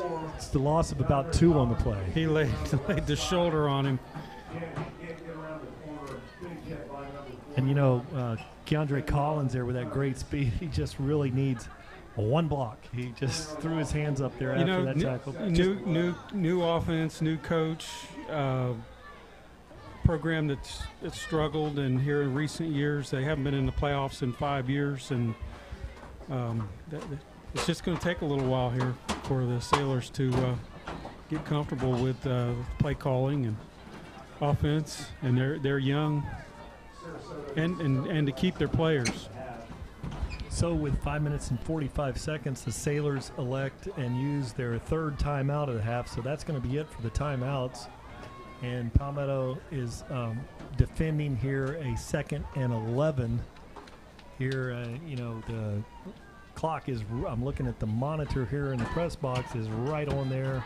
Great job by the gentleman in the TigerVision as presented by Conley Buick GMC. And here's a shot there. And that's Hungry's. That's Hungry Howie's.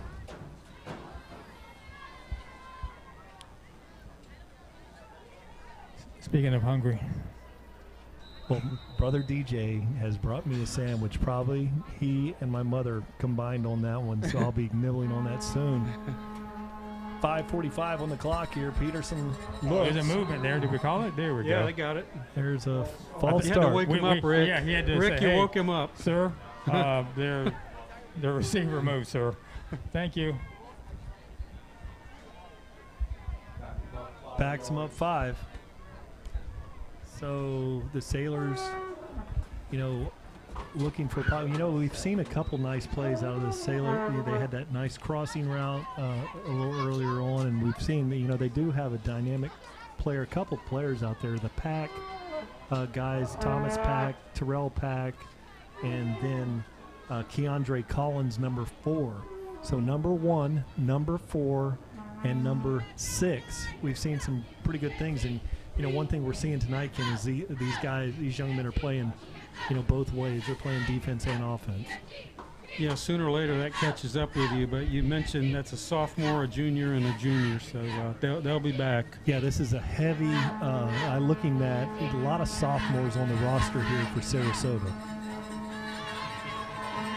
Peterson look to middle. Now he throws the deep out there. Nice route out there, and it's a gain of first down and more. Cuts it up, stepped out of bounds right at about the 41-yard line. It looked like. No, it's a 44-yard line. There's Pack that we just talked about. That's number 1. Let's look at the replay. I'm trying to figure out the coverage here and who missed. Nice. Can't hard to tell from there, but a good throw. A good throw, outside shoulder, deep out. Perfect placement. So great throw there by Peterson. And nice run after the catch. And so probably their best play all night. Yeah, Terrell Pack went up there, and the ball thrown exactly where it's supposed to be, high and outside.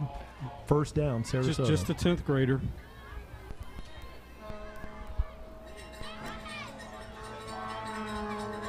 And here comes Pack in motion. The clock's about to expire here. And he gets it off. Looks to the middle, and it's thrown behind the receiver. Good position by Wester there, but there's a flag in the defensive backfield. Not sure what that is. Look at Wester on this North Manatee Realty replay. There's no holding out there. Good coverage. Behind him, not catchable. Really heads-up play by Peterson there. If he throws the ball inside on that in route, it's picked off. So he's trying to throw that one around Wester. And John Wester, I think he gets better every week, guys. Yes, he does, and he's a senior, so he had to play behind some good corners last year, and he's been able to play every game this season. You can really see the progression. So they got him on an illegal formation that time. This time he throws it out there, and great catch for a 5-yard gain. So that's going to bring up a 2nd and 10. Brian, it looked like the tight end was covered up on that last play. That was the part of the illegal formation there. All right, you heard that from Tom Porter. Tight end was covered on the other play. We had an illegal formation. That's your Rico's replay. Sideline delivery sponsored by Tom Porter and our good friends at Rico's Pizzeria. Now Peterson looks, tries to sell it fake, rolls to the right. Good speed on the boundary, throws it across the lake. Great interception out there by Matty Wyatt. That is Matty Wyatt. Holy smokes. Get that one on the replay. But I think he stepped out of bounds before he threw it. You have to have 1 foot in on the pick. What a play by Matty Wyatt, though. If you can pick that up, hopefully on the North Manatee. It was either the quarterback was already out or okay. Here's Matt. Here he is. You see him. Watch this. All the way to the boundary. And with Chandler, they were following the receiver there in the route, but Matty Wyatt and got both feet in bounds. That would have been and he's used to lining up with his hand on the ground every week, and now he's out intercepting passes. That dude's an athlete, Matthew Wyatt. 3rd and 14 here, 4 minutes and 14 seconds on the clock. There's a player injured back there in the far side of the field. See if we can get a shot of that and wiggle our way in there. Tom, are you able to see a Sarasota player injured on that, looks on the 30-yard line? That may have been the receiver that the pass was intended for. He jumped. He was right behind Matty Wyatt as he went down, maybe 5-10 yards behind him, and he's laid motionless since the play happened. But I couldn't see who it was. Yeah, it's number 6, Thomas Pack. Thomas Pack, number 6. There he is. He got popped on that play because we were focusing on Matty Wyatt, but our camera crew was on the receivers, and he was. Yeah, actually, he was. There he is getting up. Slow to get up here. Let's see. That left leg. Yeah, look. So our thoughts are out for Thomas Pack here with 4 minutes and 14 seconds remaining in the second quarter. Palmetto Tigers lead this one 35-0. You know, and it looks to me like Peterson, the quarterback, is getting more and more comfortable back there, guys. When you've seen that his confidence is picking up quite a bit here. He's got a nice arm. He puts good velocity with his throws, and he's not afraid to throw it. Now Terrell Pack, number 1, is in the backfield back there. I believe looks out there. Oh, they are bringing the house on that one. Now he runs out there. Peterson, he gets tackled over there. Is that Rumpf or Floyd? Let's see. Dozier. Floyd Dozier Jr. Yeah. Big guys are not supposed to make tackles on the sideline. No, like once that. again, I mean, we've seen it time and time again. His quickness, he just is able to explode for about 5 or 10 yards and just make some incredible tackles on very fast tailbacks and quarterbacks that you would normally think that he couldn't get to, but he does. A good feet. Goes 275. 275, about 6'1", right? So very nice side defensive tackle, playing all the way out there. Floyd Dozier Jr. can play boundary to boundary. You could drop him back in coverage, Brian, and that would be something. That'd be fun to watch. Minitz kicks this one, and it's a knuckleball. And Jonte Wester is going to have a chance to pick this one up. He kicks it, and it goes out of bounds. So it goes out of bounds at the 10. You know, he looked up when that knuckleball was coming in. There wasn't anybody on this side of the field. All he had to do was pick it up and run. I think that was done on purpose because the boy's been hammering the ball all night with those long punts, out kicking his coverage. And if my eyes were better, I could tell you what the name brand was on that. It was not spinning at all. That's like Robbie Stenton pitching you a softball, and you can read Spalding on it that it's coming. It's not moving. That's exactly what that ball was doing. I remember that. Seeing that red or blue dot coming the whole way. Just sit there, it just psychs you out so bad. His brother James could do a little of that too. Oh, look at that run on the right side of the field. Palmetto Tigers pretty conservative with play calling here, and that's just fine. 3 minutes and 38 seconds. Corian Brown for a carry, pick up about 2.5.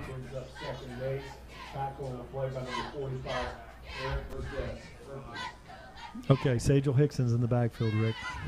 Well, I think this is the time that they'll start putting in some of these players, some of these sophomores, some of these second-string players that need to get some much-needed experience. But Sajel definitely, he's dynamic. We've already seen him. We know what he can do. Mays is out here. They fake it to Sajel, come the other way to Wester, looking to get that one out there, trying to get a block out there by Cotton out there. But a little high and a little hot on that one. So it doesn't the clock's supposed to keep moving, I think. Well, I'm not really sure, Kenny, if that starts in the first half. Yeah, that's the coaches. That's true. Yeah, they talked to him at halftime whether you want to let it run out, I think. So second. It was running earlier, but I could have been mistaken. 3:05 on the clock. Palmetto Tigers in a 3-receiver on the left look. Throws it out. Need to shake a tackle here. Good tackle. Look at Butler. You got to hit that boy low. Was that Corian Brown? I think that's Corian Brown. That's Corian Brown pulling his Bubba Butler imitation there. So is this going to be the first punt of the night? I do believe, guys. I think so. For us. So Derek Marino is going to punt this one away. And let's see. I would guess that they're going to run that back there with Keandre Collins. Well, it's, 4th down. No returner out there yet. And that's going to be looks like number 9 there, which is Dominic Bennett back there. Marino, this ball's spinning. Bennett comes up. And good coverage there by Nickel. There's your long snapper, Charles Miller, and Braden there. But that's what you want to be able to see out of a long snapper. That's what they look for. Yeah, the long snapper, generally they leave alone. You get the best of both worlds. You get to hang out with the kickers, but then you also get to go down and make a great play like that. People like that can play for a long time. So good snap, and the kick was interesting. It had a lot of topspin on it coming out of there. A tough catch, but a great catch there by the Sarasota return man. And I think this is the first time they have field position starting on our side. All right. 2 minutes and 17 seconds. Short field for the Sailors. Peterson has Collins in the backfield with him. Looks, rolls to the right. He's just trying to run this one. The edge pulls up. There's the throw. Nearly intercepted there. The late hit. So that was intended for big Quinn York. And the Tigers going to pick up a cheapie there. So that's going to be a first down there. And they're going to have the ball at, looks like let's go 15 yards from here. The ball's on the 40. 25? Yeah, 25 or so. Yep. Well, you know that Coach Gucci does not want a score tonight, and he's not going to be real happy about that late hit. And I really can't fault. I don't know if that was Wester or who made the hit, but that big tight end has got the ball in his hands, and you don't see it come out of there, and I think it was that big of a deal. He's a big man. He can handle a little hit there every once in a while. So now it's 1st and 10. Ball is at the 25-yard line. Peterson has Collins in the backfield there with him. Keandre tried to get a block. Matty Wyatt pressing hard. There's that tight end. Just going to be great play out there. That's going to be Davion Cummings, who was covering that tight end exactly the way he needed to do, and comes up there and makes a great play. And, Cummings has not been playing from that I don't know if he's playing weak or strong, but he hasn't been there. He's been either playing corner. He can also play receiver, and he's an athlete. He's just another athlete, another tool that they have here at on this Tiger defense. Now here's your North Manatee Realty look at this. There's the pass out there. Now watch Cummings come over there. Nice. Huge tight end out there, and he climbs the ladder and knocks that one out of there. York is a definite mismatch lining up in the slot like that. Robbie Peterson fakes the handoff, rolls to the right. He's getting more and more confident. Has the edge, holds up. There's that tight end again. Great catch over. Well, is it inbound? I think we're going to have a hold. Great catch by York. But we're going to have a holding on Sarasota just when they started knocking on the door here. 1 minute and 55 seconds. And you can see the confidence that this quarterback, he's probably very inexperienced. He's just getting better and better. Well, I mean, you can tell he's an athlete. I think whenever you can roll him out, obviously he doesn't have a lot of protection. He feels a lot more comfortable rolling out, having a little bit of time to throw, and he's very consistent on that rollout. So, why leave him in the pocket when he's getting pressured and getting pushed out of it anyway? Just roll him out, let him throw. And he's using the big tight end lining up in the slot. And he threw it on the outside shoulder near the boundary, just exactly where he was supposed to, and with good pace on the ball. So, positive things in the future here for Sarasota with Peterson. Now he rolls to the left, and everybody's there, and 87 can't go down there and make the play. Davion Cummings was there in coverage. Sarasota had a good quarterback. A couple of years ago. That's no longer there. Yes, he was a 10th grader. Brian Gagg. That is now. Plays at started at Braden last River. 2 years at Braden River. He's a great quarterback. And the kid that wore number 6 last year for Sarasota, Beatty, I call him Beatty. It's but Batty, right? Batty. Yeah, he's playing. He was at Sarasota last year. He's also at Braden River. That's one of the things. That's the pipeline. There's some dynamic players, that were out on the Sarasota team last year that aren't all out there this tonight. right in our own district. Yeah. And there's quarterback scrambled. So there's the ball's out. Ball's out. He picks it up. Number 50 did a fine job scrambling back to get on that, and that was Austin Molkatin. That's a junior that hustled back. Probably came out of his right guard position. Hustling, and then watch him hustle and hop on this. Ball 50, up. yes. He was a guard, and that might be the only time in his football career that he'll ever touch that football. The linemen don't get to touch it. No, not very often. And then Bradley Fishburne over there comes over with a late tackle there. And luckily not to get a call on that. Tom, how did that sound from down there at field level? It was pretty amazing, actually. They did that whole, the NFL, they teach the kids, now every time you make a tackle, there's somebody swiping at that ball, and obviously that's filtered down here to the high school level because as that ball was coming through, they were just swiping their arms down, trying to knock that ball loose. Number 87, who's been a big part of this offense for Sarasota, not effective, but he's seeing he's hearing those footsteps. He's pulling up short. There was a pass right over here in front of me. Would have been close to a first down for Sarasota, and he's pulling up. These guys are cracking, and luckily they're doing it safely with their helmets up, but they're flying around and making some great plays. Okay, Tom, you got a 4th and 25. You got a combination. No, it looks like the Tigers are playing soft coverage over there. What play call do you have for this one, Tom? 4th and 25. The interception right here? Oh, no. Very close. And I'm going to tell you what, that defensive back almost made a tragic mistake. If that Day-Day receiver Hill. could follow the ball through, that would have been a touchdown. Yeah, that's Day-Day Hill. He was trying to get up there and grab him one that was about 3 feet too high He's got a for nice him. vertical, Yes, but he does. not that nice. That was about 36 inches there. Yes. He was Watch him get up Watch here on this. the replay. Oh, he is up in man. the air. He was flying. Somebody But- said he can squat like 500 pounds or something, so it doesn't surprise me. Yeah, Wow. not surprising. Well, that was a pretty effective looking play there, with ball thrown with a little air under it on that one. But really nice play by Day-Day Hill. Palmetto Tigers now have it 1st and 10, 1:15 on the clock. Kobe Mays is out here wide to the right, 3 receivers out there to the left. Looking. Marino scrambles. Look at Kobe. There you go. Settle up. Yep. There you go. Nice catch. Big hit there by number 3, and that's Malik Bryant with a big hit. But first down, Kobe Mays. And did I say Kobe Bryant? I think you did. You did. You were probably thinking about That was Day-Day Hill. no, that was Malik Bryant in coverage. Oh, okay, is that what it was? That's All right. Okay. I thought maybe you thought about Day-Day Hill jumping up, with that extreme vertical. I did get it right. I Okay. just scared myself there. Now Marino looks, has a receiver out there, and that's going to be Sajel Hickson for the first down. Now 53 seconds remaining on the clock. Good as they, 2-minute drill here. They're getting some work in here. so Clock stops. 54 reset at 54 seconds on the clock. 1st and 10 for your Tigers.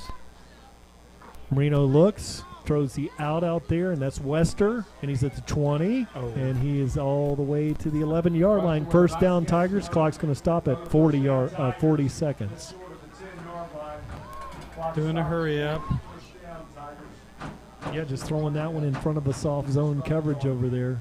Good play by Anthony, taking the heads-up easy option on that one.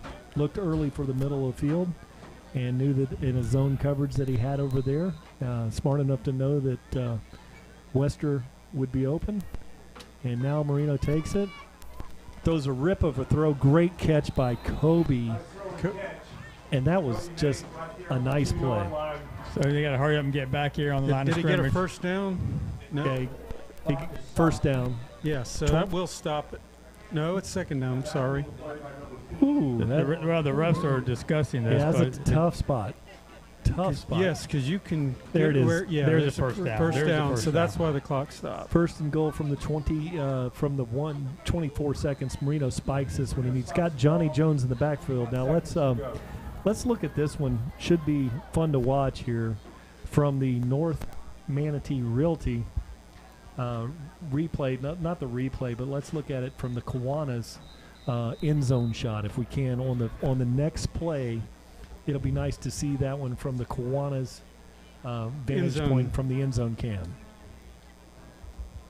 And that was a great replay of Anthony And spiking the ball. He Yeah. can do that with You anybody. see that? I mean, it was a great technique. He can spike that ball with Great anybody. technique.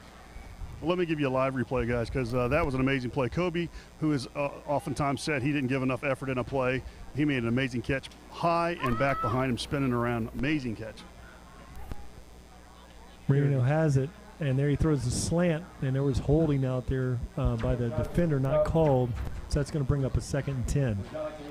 Or 3rd and 2. I was looking at the clock there. 18 seconds on the clock. Second down on the scoreboard. Third down on the sideline. Go with the sideline. Yeah, we're going to go with the marker over there. 18 seconds. Plenty of time on the clock here for the Tigers. And they still have a timeout. Now we have Johnny Jones in the backfield. Marino takes it, Looks, Right throws, wide open. Kobe Mays. There he is, Rick. We got There him he in, is. got him in Yep. end zone. Finally, I'm sure he's relieved. I almost said Kobe Bryant. Almost said it. Just ran to the back pylon there and wide open. Yeah, this time Malik Bryant, the defender, was nowhere to be found. Kobe Mays quarantined in the back of the end zone. 41 points on the board for the Tigers. Now Gonzalez take this, kicks it up, and it is good. Right into the camera. So let's look at that one again on the Kiwanis International, and our good friends at North Manatee Realty. I don't know if we can get a replay shot from that camera angle, but that was a nice looking snap there by Nickel. The spot by Marino, kick by Gonzalez. Palmetto Tigers cruising here in a 42-0 lead at 13 seconds left in this first half.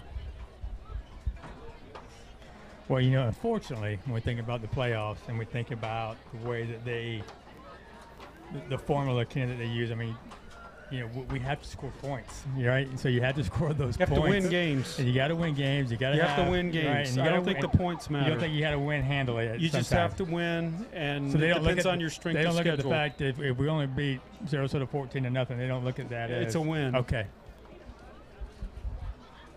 Now there's a squib kick there. It's going to be fielded at the 24, looking for the edge, number 9, and tackled right at the 30-yard line. There's a flag out here late. Number 42 was involved in that one for Sarasota. They're going to be a hold?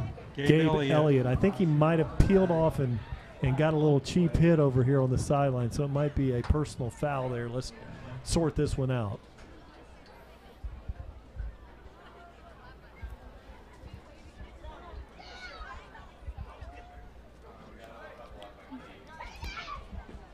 All right, so Chop block. chop block.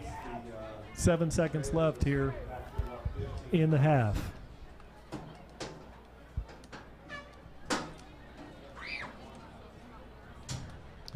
Sarasota's going to start this one in terrible position. Really not enough time on the clock to get anything positive here. And Peterson is the quarterback. In the backfield with him there is Keandre Collins. Peterson looks, runs it, quarterback draw. Now he pulls up and throws up to a wide open Collins there.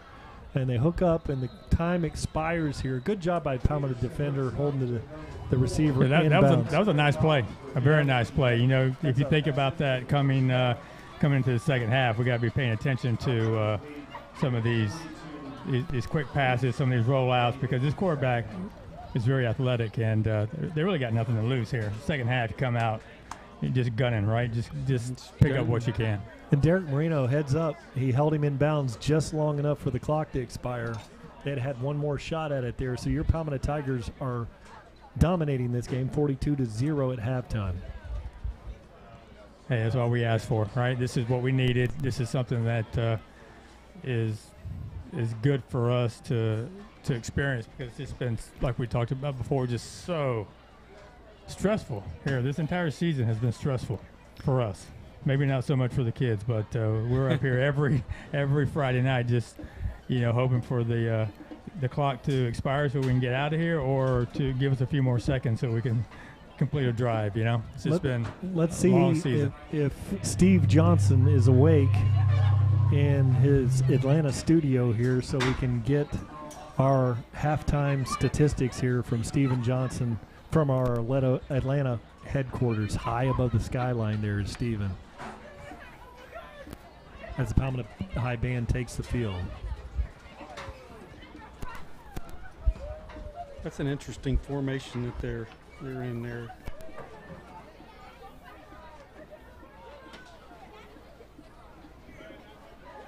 Halftime totals: Sarasota 11 rushes for 6 yards, 9 for 21, passing for 73 yards. With Palmetto's They had 79 total yards of offense. Palmetto 13 rushes, 105 yards, 14 for 18 passing for 160 yards, 265 total yards. So there you go. You're going to push that 500-yard mark without the running clock. Yeah, the stats reflect the score as well. With the short fields and Sarasota virtually no offense what to speak of, a few first downs and penalties and a couple pass completions, and that's been about it. All right, Kenny, well, we're going to enjoy the band, and then we'll get to our Richardson Stenton halftime report at a little later time.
Hey, Tiger fans, welcome back to the Richardson Stenton Roofing Halftime Report.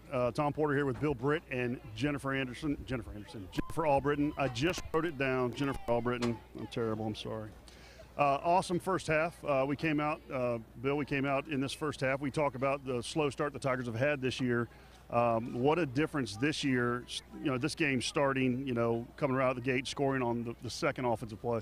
A night and day difference, Tom, and I think the coaches really emphasized that this week in practice. Hey guys, we've consistently gotten a slow start, and they made the effort to get things cranked up right away, and it's obvious from the scoreboard that mission was accomplished. Yeah, absolutely, 42-0.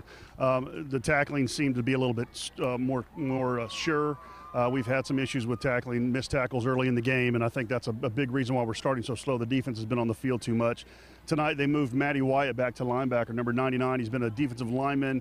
And just a powerful kid. He's not very big in stature, but he's a strong kid. He's a fast kid, and you're seeing him fly all over the field tonight and make plays. What a difference it is to have a good, solid linebacker there stopping the run, and also almost had an interception in the game. So that involves some speed and some hand skills. He's very game savvy. You look at him and you don't go, oh, wow, from a physical standpoint, because he's a guy that's kind of in between size-wise, but the kid plays with heart, and he's really a smart football player, and he's always in the right position, or almost always in the position to make a play. So it's vital that we utilize his talents in that way. Absolutely. Joe Canan, the great coach at Manatee for all those years, people would say the best thing about him as a coach is finding the right position for the right kid. And you would move one kid from defensive end to linebacker, or from the offensive side of the ball to defense side, and all of a sudden the kid is a superstar. And hopefully that's the situation here with Matty Wyatt, and we get a chance to see this defense really become what it could be. Started off a little rough this season, but hopefully this will be a move that will help us solidify that linebacking core and really prepare us for the second half of this schedule. So Jennifer Albritton, not Anderson. We talking about Palmetto and all the great things that are going on around here. So we've got a little segment for you called What's Good in Palmetto. So why don't you talk to us a little bit about what's going on in Palmetto that's been positive. Perfect, Tom. Thanks. Let's start with a couple of our big W's we got this week. Our volleyball team beat Bayshore, girls volleyball. Our girls golf team beat ODA, Outdoor Academy, and Manatee. Yes, that was a big win. Our JV football team and freshman football team both walked away with the W this week against Braden River. Big things for them. That was quite the confidence booster. Let's talk about the academics and how many brilliant kids we have on campus. A lot of times they're the ones that fly under the radar, and they're never in trouble, so they're not the faces of the school or the superstar athletes, but I'll tell you what, they're superstars in our hearts. We just learned this week that we have over 20 kids already, current students, that have their ACE diploma, have already earned their ACE diploma, and with that ACE diploma, that automatically qualifies them for a full-paid Bright Future Scholarship. So that's 4 years of free education, well, not free, but 4 years of education their parents do not have to pay. So that's big, and they're still currently, they're taking tests. We have lots of ACE tests coming up. So we'll have, hopefully that number will grow, definitely by the end of the year. That Bright Futures is the lottery money, if I'm correct. So finally coming to pay off, and that's great for a lot of kids coming out of Palmetto. Definitely. We have, so that's what this is big. I just learned this yesterday. We have a student by the name of Matt Joseph. I believe he's a junior. He just got a perfect score on his biology end of course exam, which is very rare. So that was exciting news.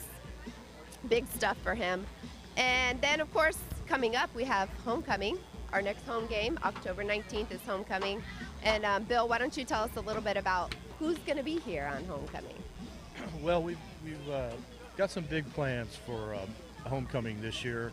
We're going to open it up to some of the classes that are forming some reunion events here at the Hospitality House catered by Hickory Hollow restaurant, and it's been hugely popular since we initiated this year. A lot of the boosters and the fans love the collard greens and the pulled pork and all of the good stuff. And he's a Palmetto guy, and he's really stepped up to support us. But any classes who are planning any reunions, if you go to our alumni page, that's tigerforlife.org, you can indicate that you want to be in the hospitality house for the homecoming football game on October 19th. Please email us so that we can kind of have a informal RSVP, because we'd like to know how many of our alums are going to be able to attend. But I think there's a lot of special events that we have planned for that night. It's going to be quite an event besides the football game, and if you are in town or able to make it, please do so. Get by the stadium, get in the hospitality house, get connected with your friends and the alums at Palmetto High School. Homecoming week is, I know for me, it was a great time. I'm sure for you guys as well. All the spirit, banners, and the different days dressing in different things, all culminating with the football game. And at that time, the dance was right after. So, I mean, what a special time for these kids.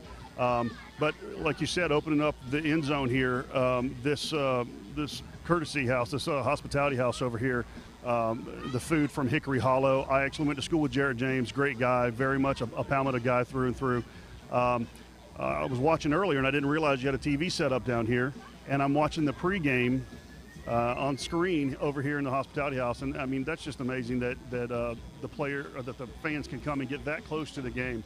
At the end of the first half here, we're trying to score. We end up ultimately scoring. I happened to walk down here to get ready for this segment, and to see the angle from down here, it's amazing. I mean, it's a great angle. You feel like you're right in the middle of the game. You're away from all the kids on the sideline that are talking, and you can really focus and pay attention to what's going on. Yeah, it's been hugely popular with our boosters, and we're really excited that we were able to offer that. The administration loved the idea, and we'll try to get a shot for homecoming so that the fans can really see up close and personal what the hospitality house is all about. But you do have a great field view, especially when action, of course, is at this end of the field, and it's pretty exciting stuff. And it's just part of the overall game presence that we're trying to have with boosters at the football games. We're trying to improve the game experience for our fans, for our alums, for our boosters. Boosters is really growing this year. We've implemented some new stuff. I don't know if our viewers have heard all the new things that we have, but I urge you to go to PalmettoTigers.com, and under Join the Boosters, you will see listed all the various levels of participation that you can elect to do as a Palmetto Tiger booster. Our basic membership is the IPFAM program, which is I pay $5 a month. That's the acronym. We're asking for all of our fans to at least contribute at that level.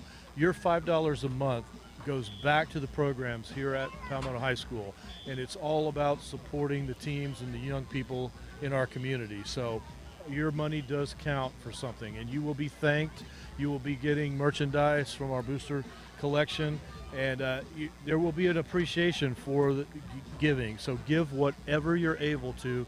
You will be appreciated. So, and again, that's PalmettoTigers.com, and just take a look at the Join the Boosters tab and see what program fits your budget. Kicking it back to football itself, a couple things we wanted to mention. Alonso Houston, who played here last year, outstanding linebacker, much like Matty White's playing tonight, same style of linebacker. He was all over the field.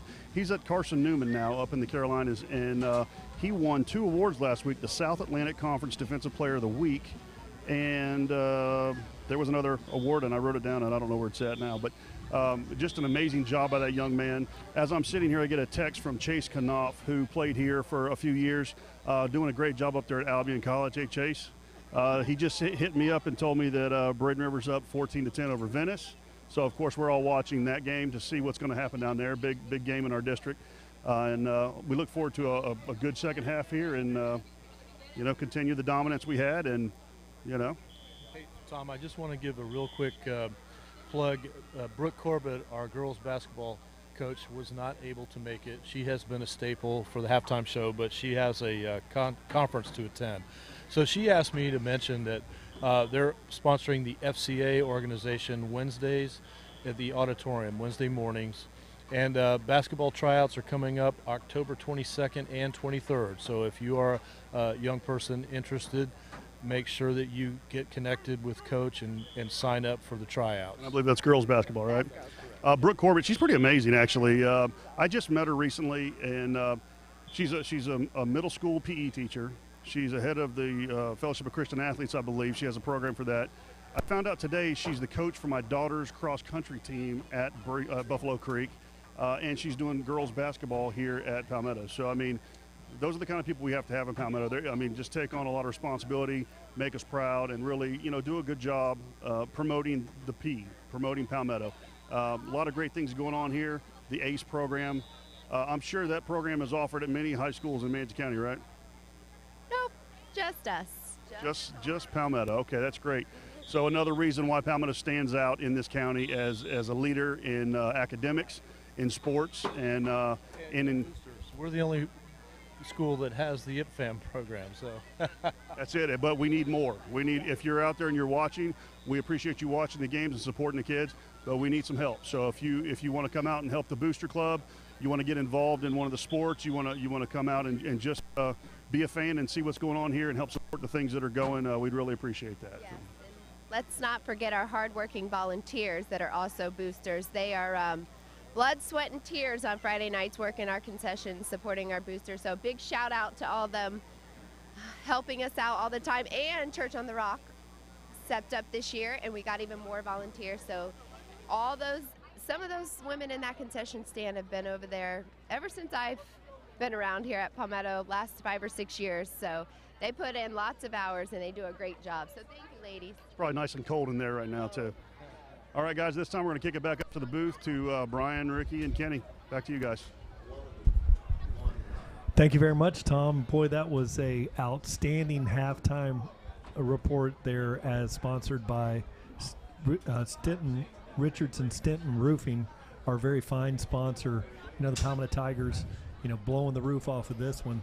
Well, our friends at Stenton Roofing, Richardson Stenton Roofing, would tell you time to put that new roof on. It's 3 seconds before they start here. First half, all Palmetto Tigers. I'm so proud to have these shirts here and be wearing this Palmetto P brand. Thinking about the TigerVision as presented by Harllee Buick GMC, we have thousands of people, thousands of views, and just think with the potential we have there with programs like IPFAN. That's something we do. The YouTube broadcaster out there for free, and just think if thousands out there participated in simply the I Pay $5 a month program. Think of the funds that would be generated for all of the athletic programs here in Palmetto High School.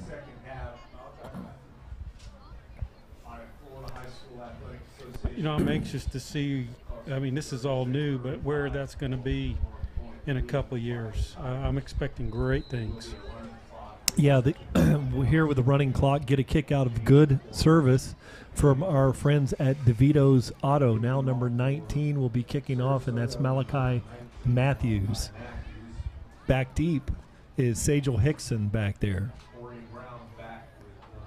And Corian Brown. This one's going to be short, and Corian Brown is going to pick this one up and running to the middle of the field, and a nice tackle there by number 42. And that was Gabe Elliott that made a fine tackle. But, once again, great field position for these Tigers. Ken, back to your point on that, the IPFAN program, it was something that Clemson started back in the day, like in 1930. During the Depression, yes. And it was I pay 10 a year back in those days. And that is the biggest booster program in the country. And if you're ever on the road in South Carolina or in the Carolinas or in Georgia, you will see that, like we have the shirts, we have a decal for the cars, but you'll see that prominently displayed. So now you Tiger fans know, if you see that IPTAY is what they call it, I pay 10 a year, still called that.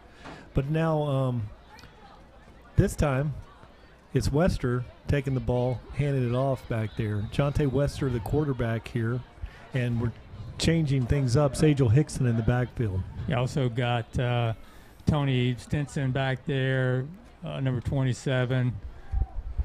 some of the younger offensive linemen in there as well, and just as we spoke about late in the first half, just giving these players an opportunity to play. And yes, we're going to possibly need them at some point. So a great opportunity to see our backups and get some action. Wester takes this one, hands it off to back. That's number 36. Tries to bounce it outside. Yeah, that's going to be Tyrell Lee, I believe, number 35. Okay, 35, Tyrell Lee in the backfield there. So the Palmetto Tigers, now it's 3rd and 10. 10 minutes and 10 seconds remaining here in the third, and this clock is going to go fast here with a running clock. That's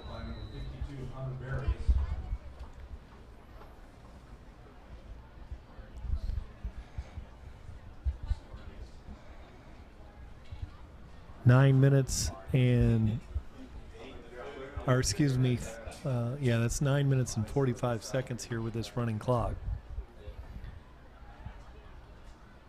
Finley in the backfield. Now he fakes the handoff. Wester. Nice throw to Thomas, and he's unable to come up with that one right at the marker. So that's going to bring up a punting situation. Really a pretty nice throw there by Wester. It was, and Wester is an athlete. He played quarterback during Pop Warner. He was the freshman JV quarterback as well. He very comfortable at this position. Ball should have been caught, but we're just giving Jonte a little time to get warmed up as well, because we may need him as well. I liked how it was a nice fake. And there's Marino, and that's a fair catch there. That was by number 9, which is Dominic Bennett back there. So they're going to start this one at the 31-yard line. One thing about Wester, that's his first incomplete pass of the year. He's got one for a touchdown. Mm-hmm. He threw one to Anthony Marino, where Anthony was tackled on the 6-inch line. Do you remember that when the DB came up and made a fantastic play? What game was that? I can't remember that. But the DB was amazing. Came back and made a great tackle, but he was, Anthony ended up being about 6 inches short on that one. So, he really should be 3 for 3 at this point. We've seen, his arm talent is amazing, and then there is nobody that can run the quarterback runs that Wester is capable of. It opens up a whole new dimension. All right, Nickel's out here. Hey, Nickel looking, and now he throws there, receiver, and tackled out there. And that is going to be... You got Tyler Wells out there now. Wells. You've got, looks like number 44, if he's on our roster, looks like Mikael Brown. 6 foot, 200-pounder. Oh, low snap. Shakes the tackles, trying to throw the long ball down there. Good defense stayed home, and that's a first down. But the backside of the Tiger defense did a good job of not getting burnt for the big play down the sideline. So it's a big first down with 7 minutes and 17 seconds remaining here in the third. We've got Crawford out here in coverage on this side. Now the quarterback rolls to this side. Look at this play. Oh, boom, Charles Miller. Good job by Charlie Miller. It was good coverage by the corners downfield. He was had a go route on the left side, and that's just these young players getting an opportunity to play and making a big play here. And they're looking at a long 2nd and 20 here, guys. Yeah, and good play by the secondary here. What you've seen. When you get in there, you haven't had a lot of playing time. They're running a lot of wheels, a lot of out and up type looks, and the Palmetto Tiger defense, they're not letting them behind them. Being a young player out there, you might come up too aggressively. So far, so good. Now there's a low snap, and all over the play there in the middle of the field. He's going to be tackled by a bunch of them out there. Number 70 on the play, which was Sam Pasco, blowing that one up in the back. Good play, Sam. Yeah, just a great job by the entire defensive front for the Tigers. These young guys they're hungry, getting an opportunity to play on Friday night. A big district game in front of a good crowd, TigerVision. All right, now we've got a water break, which brings us to Richardson Stenton Roofing, our great sponsor, located in Manatee County, servicing the Manatee County areas. 5 minutes, the water break does stop the clock, so 5 minutes and 55 seconds on the clock here. We've seen a lot of great play from Palmetto Tigers tonight, and looks like we're going to extend this and go past the 50-point threshold once again. It's looking that way. I mean, we just need to continue to play good defense here with our young players, and offensively just run the ball and do some things to keep these young offensive players in shape as well. So I think right now it's just control football. All right, back here we have twin safeties back there. Tyler Wells back there in coverage. He looks, steps up. Now he's going to run. Coming up there is is that Derek Marino out there?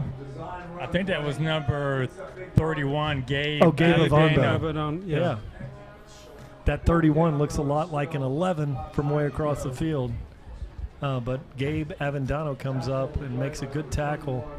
So that brings up a 4th and 9 here with 5 minutes and 3 seconds remaining here in the third quarter.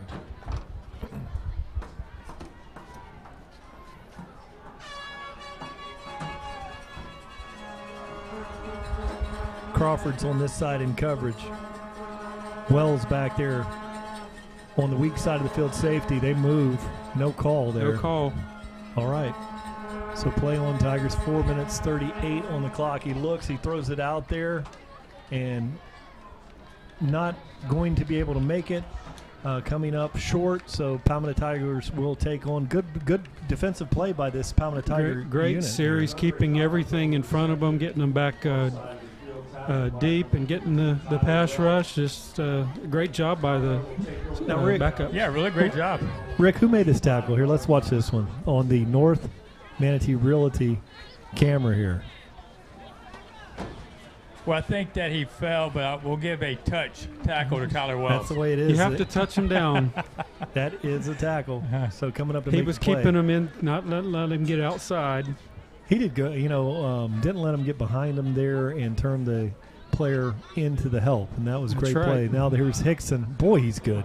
Oh, my was God. that? No way. What My in the world goodness. was that? Hey, we got to have this one on replay. How about Oh, it? North yes. Manatee Realty.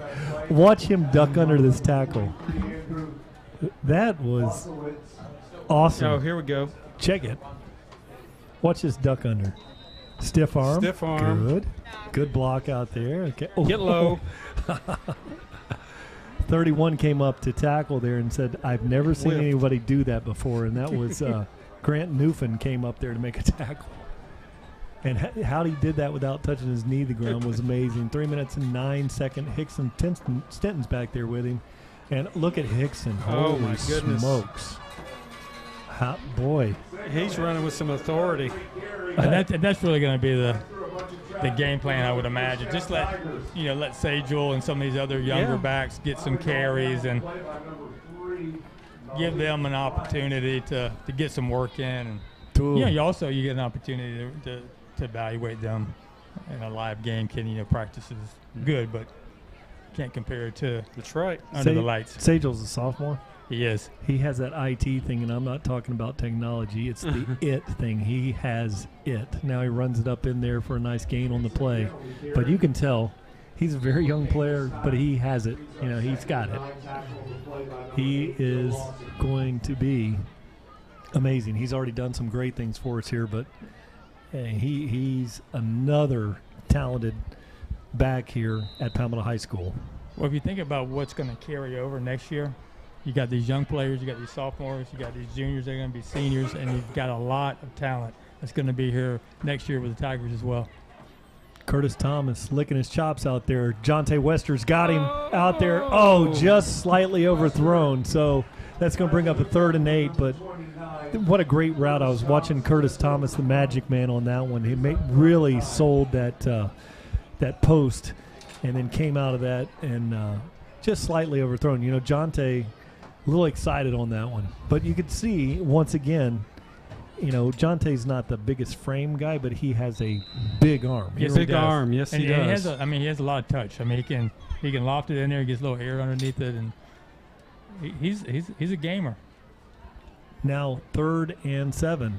Hickson's got it. Look at this pirouette move, and then inside, still going. Oh, he's going to be close. That is short. Just short of the first down, but look at this on the replay. Watch this pirouette move. That's like one of those plays on Madden used to. Look at that. Yeah, that's right. right there. My kids did those to me. I was going to say, do we take a shot here and for a field goal? Why not? We got an opportunity here for Gonzalez to get a little work in as well. Looks like it'll be 29-yard 46. line. 46. I'm going 29 plus 17. That's Kenny being wise just looks at the spotter back there. He cheats. Gonzalez with a big kick, and it's going to be short. And he didn't get all of it. He actually pulled it out to the right. So, which has been his. When he does miss, he misses right. But Gonzalez has been perfect in the last week when we had 3 block kicks on the other guys. Gonzalez had a field goal and then every extra point made. And when you put 51 on the board, you're kicking a lot of them through the uprights. So at the end of the 3rd, your Palmetto Tigers lead this one. But let's take it and look at one of those fancy, nice trucks there from our sponsors, Conley Buick GMC. Hi, this is Alan Conley. And this is Chris Conley from Conley Buick GMC, home of the limited lifetime powertrain warranty. This month, purchase a new 2018 GMC Sierra 2500 HD Crew Cab and save up to $6,000 off. This includes our limited lifetime powertrain warranty, 10 years roadside assistance, and 2 years complimentary maintenance. Hurry in now as the supplies are limited. Before you buy, stop by Conley Buick GMC in Bradenton, home of the lifetime warranty, where we treat you like family.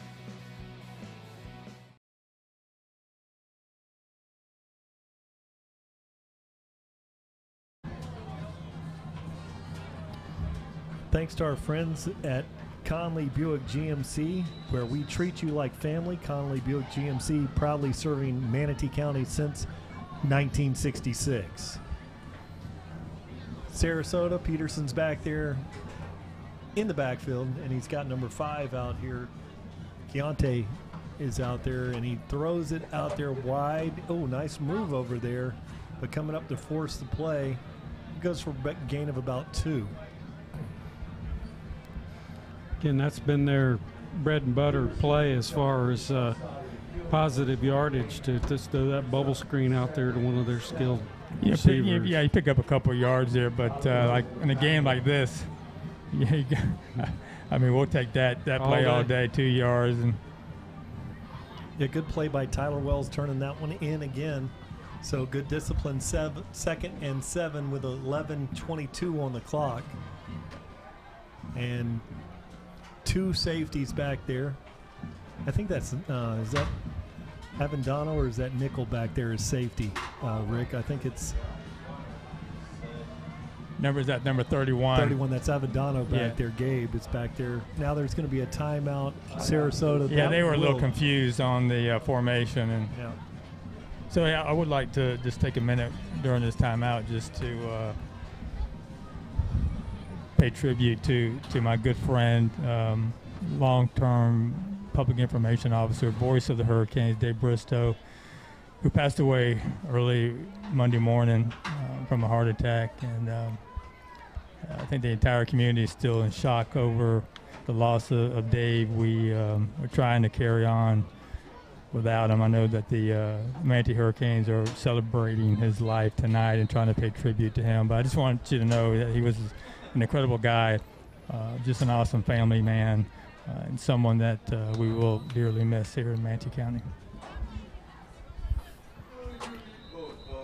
So our thoughts are with the Danny Carter over there, and Gino, and to do, and it's something that Dave Bristow would want to do.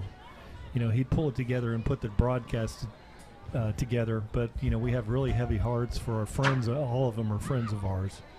Gino Brown and Danny Carter and Dave Bristow they've been doing such a great job with Manatee high football. Dave, of course, the voice. And I see Dave, all the home games, Gator games on Saturdays, and I get a chance to talk to him. And, he's greatly missed by all of us in this community. A great man. 2nd and 5 here for Sarasota. 11:03 and 42-0. Palmetto leads this one. Here's that little pass again, and keep him inside. That's good job by the Great defense. job. Turned him inside and goes. Could have been a big play there, but good discipline. But the young guys have shown great discipline out here for this defense, Palmetto Tiger defense. Yeah, we had Tony Stenton on offense a couple series ago. Now we've got Tony Stenton on defense. Yeah, I like him. He's a low leverage player, very similar to Matthew Wyatt, and we've seen him slide in there in defensive tackle in some situation. He's very fast on the get off the line of scrimmage, and plays extremely plays with a lot of leverage. The low man wins. Well, he's going to be a winner in that deal because he goes in there and gets across the line of scrimmage in very good body position coming into the tackle. So now that's a timeout. Stops the clock here. 10 minutes and 40 seconds. 3rd and about 7 here. So we've got Elson Bradley out there. We've got number 28, Braden Nickel. Xavier Walker, number 14 at safety. Number 9 we have out there, you have Bradley. And It's all the backups for the most part. And then Bradley Fishburne, number 88 on DN. He's looked very nice at DN. He's quick. Look at him pursuing from the backside. Wow, what a tackle. And then Yes. And that's going to be, I believe, Tony Stenton. My goodness. Is it? Maybe not. Okay. No, who is that? Well, we're going to pick that up here, but a very fine play coming across the line there. Maybe we could pick that up on the North Manatee Realty highlight. Let's see if we can pick that up. Knifing across there. Well, what's been impressive about the defense? It's all the backups, but Sarasota has left their starters in. They're trying to score. They want to break the shutout, and Coach Cucci's been comfortable making the calls, making the plays, and they're really playing good. That tackle may have been Charles Miller. I'm not sure. From a DN position. Yeah. He just came off the field after the tackle. He may have is that a cramp or Okay, because he definitely was laboring after he made the tackle. Yes. So if he came off, that was Charles Miller, number 22. So here's a cramp here, and if you joined us at kickoff tonight, it was about 91, and we thought maybe it'd get to about 85 degrees. And, the running clock is going to spare these guys from a lot of the cramping issues that would go on here as the game progresses. So now let's see. Here's your TigerVision as sponsored by Conley Buick GMC. Nice. Just completely blew up the lineman trying to cover him and makes the open field tackle. Yeah, and that was Charles Miller. Charles Miller. And if he holds him up for a second longer, Bradley Fishburne. That's a nice looking DN. He looks like he's about 6'3" and probably, close to 200 pounds, but plays with a lot of speed. Wester back to return this one. Oh, nearly blocked. And that one's going to check up. And downing it there was number 54 there, and that was Lincoln Ard back there to down that one, a senior. So the Tigers take over on the Sarasota 38-yard line here. 9.5 left on the clock here. We'll call it 9:27. Tigers, we're looking forward to getting some third quarter statistics. Mr. Johnson in our Atlanta studio probably was in a scramble to get that together. This one is going extremely fast with a running clock. Hickson's in the backfield. He has looked great back there with Wester. and he hands it off to Hickson. He breaks the tackle, steps over a tackle, gets boy, that is the most exciting 3-yard loss you will see. I mean, he's working hard for that too, and he stays on his feet, keeps his balance, hops over defender.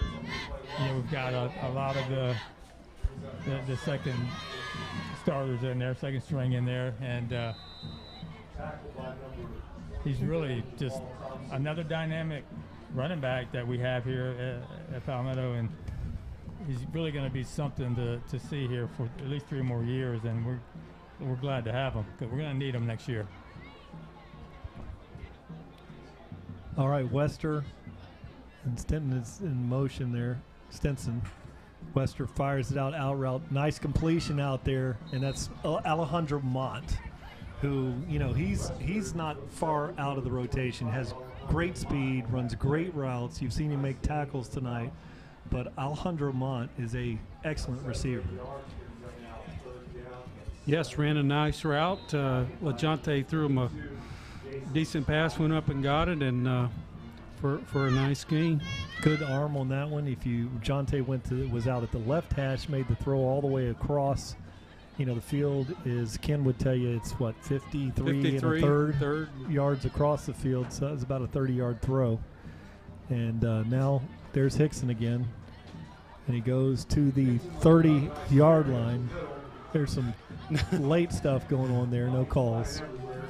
7 minutes and 23 seconds. 4th and 2 for the Tigers.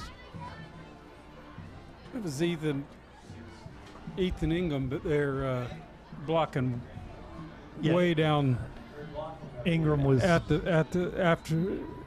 the play and staying with his assignment. About 14 yards down the field. Yes, was Ingram. impressive. Love it. Luke Bustle's laughing about it up here, saying, man, he was blocking him 20 yards down the field. Now Wester is back there in the backfield in the shotgun. Stenson up there at H-back. Alejandro Mott in motion. So they call a false start. Not so sure about that one. You know, because I think they called that on Alejandro Mott, who came across in motion. Looked pretty clean, but it's going to back us up 5 yards. Brings up a 4th and about 7 with 6:29 on the clock. Your Palmetto Tigers leading this one 42-0. Now it's a water break. So, you know, with Sarasota with the running clock here, with the cramps and with the timeouts and with the water breaks in here, it really hasn't been as devastating as the running clock normally is. Well, I do believe that the last offensive series that they called all 3 of their timeouts. Okay. Yeah. During that last series, and for whatever reason they were having a hard time getting lined up, and the formation was giving them some issues. So, you know, they're done with timeouts. Not that it really matters, and I'm sure they need a much-needed water break. It is humid out there. It's been record-breaking heat every day this week. If you've been outside for more than 1 minute, you know how hot it's been. Like you said, Brian, it goes from 95 to about 85 when the sun goes down. It's not much of a difference. For those of you watching from other parts of the country, it is more comfortable from wherever you're watching. But, you know, we did have no rain today, which is very unusual. And dry field, Alejandro Mott in motion jet sweep. Come on, Alejandro. Looking for the corner over there, and there's going to be a holding out there. So that one is going to be declined as Alejandro was unable to get to the first down. But you saw the speed that Alejandro possesses. He's really quick. You know, he hasn't had an opportunity to really show what he can do, but worked hard on that play. Unfortunately, it was a penalty. Yeah, great call, using the wide side of the field to showcase his speed, and you know, it's like a 50-50 ball. You know, it's a good, safe call, and got a good shot at making the first down. Just a little short with the penalty.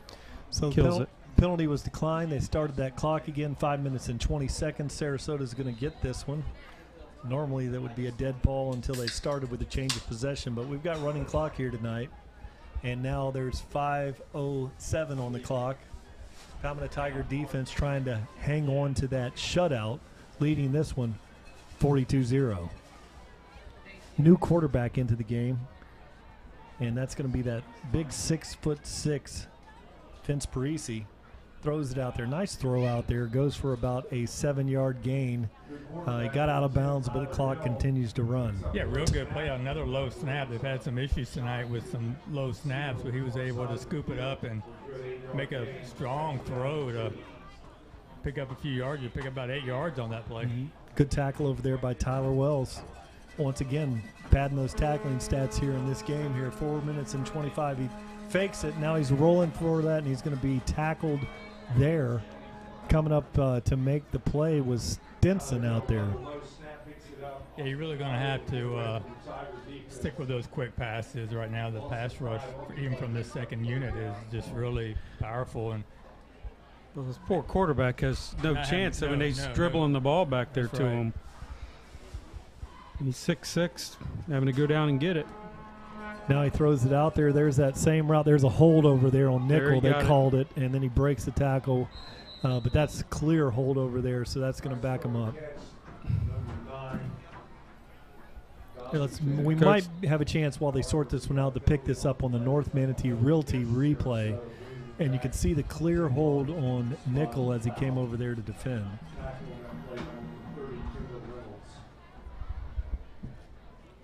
So this half is really just is winding down, guys. I mean, it's unbelievable how fast the second half can go when you have this running clock, because we're down to almost 3 minutes here and left in the game. I hate the running clock, says an old coach. Look at here's the hold right over there. And then coming over. Number 21. So now the quarterback's taking this, and this is Vince Parisi out of the shotgun this time. Looks over. And then a nice route over there. Good stiff arm there. And then the Tigers swarm and tackled after a gain, but 2 minutes and 41 seconds remaining in this one. I mean, I don't know why you would punt here. I mean, I would just go ahead. Yeah, go for it, because Palmetto's going to kneel it out. You know, the running clock, I'll talk about that again. I hate the running clock, because the players here's a chance for these defensive players for Palmetto. They're doing a very sound job, but they're not going to have the opportunity, you know, to get the playing time that you normally would. You know, as a coach, you know, whether it was when I coached basketball, I hated the running clock. There's a nice high kick, and it's going to roll at the 30-yard line. There's a flag in the back by where the punter punted that one.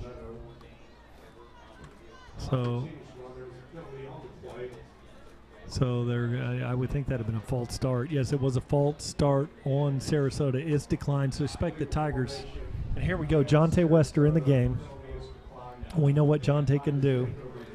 And he's going to jump in the game here and go backwards and put negative statistics on him in a running clock situation. I just hate that. Right.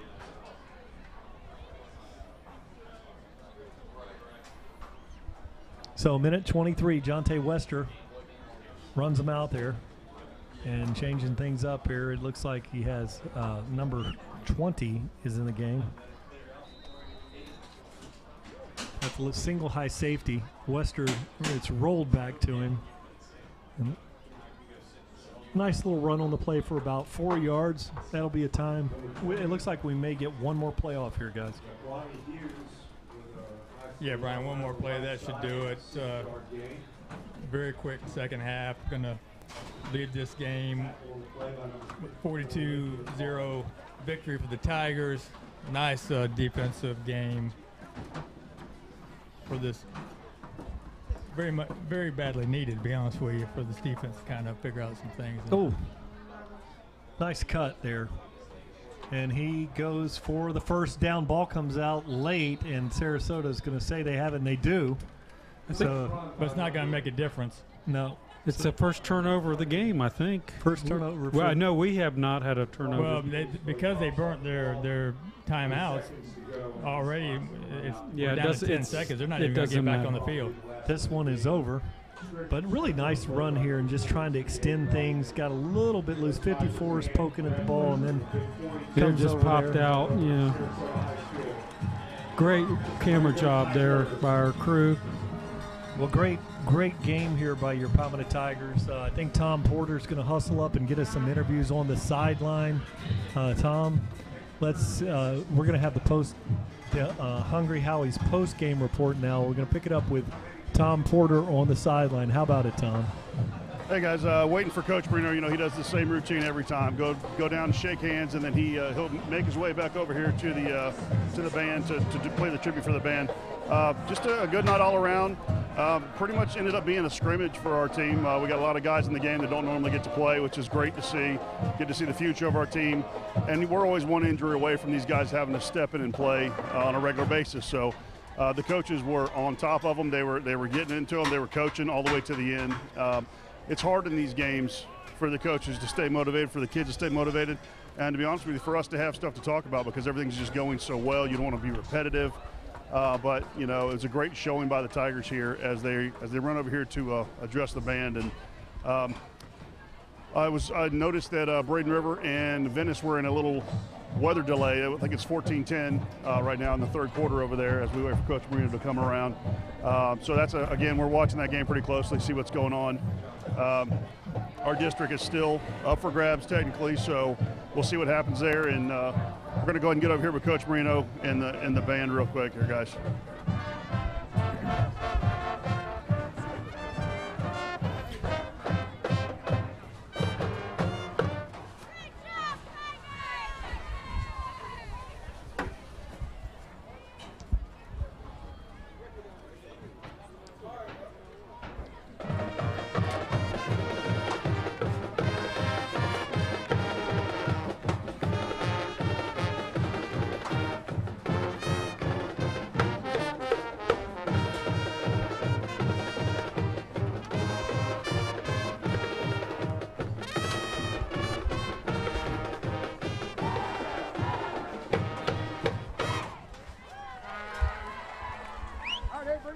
Bring it tight, take a knee.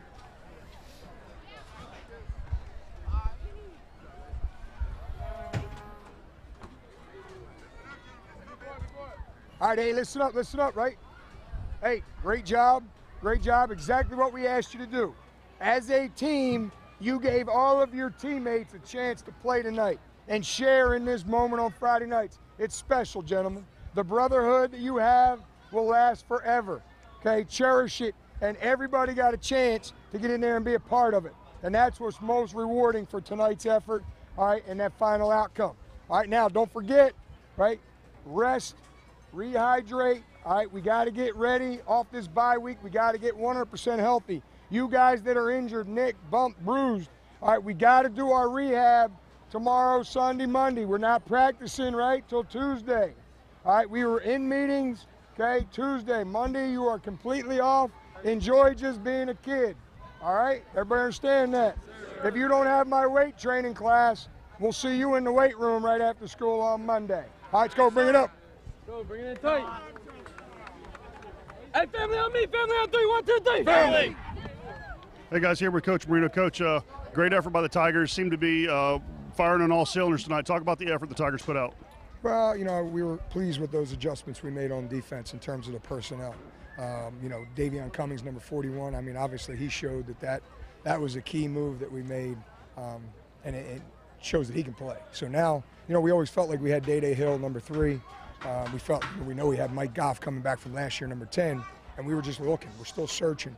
Moving Matty Wyatt from defensive end to linebacker also gave us a lot more enthusiasm and fight and fire, and just a hard-nosed fill in the middle. And that those two, I think, really gave our defense confidence to really fly around now. Nobody had to protect, you know, somebody else's mistakes. Everybody trusted one another on defense to go and do their job. And so I think that was the biggest thing tonight that we were pleased to see. Offensively, we're going to do what we're going to do. We know what we can do offensively. We have to get better defensively, and I think we took some steps forward tonight. Yeah, I think we would all agree with that. Matty Wyatt's name was called 50 times tonight. He was flying all over the place.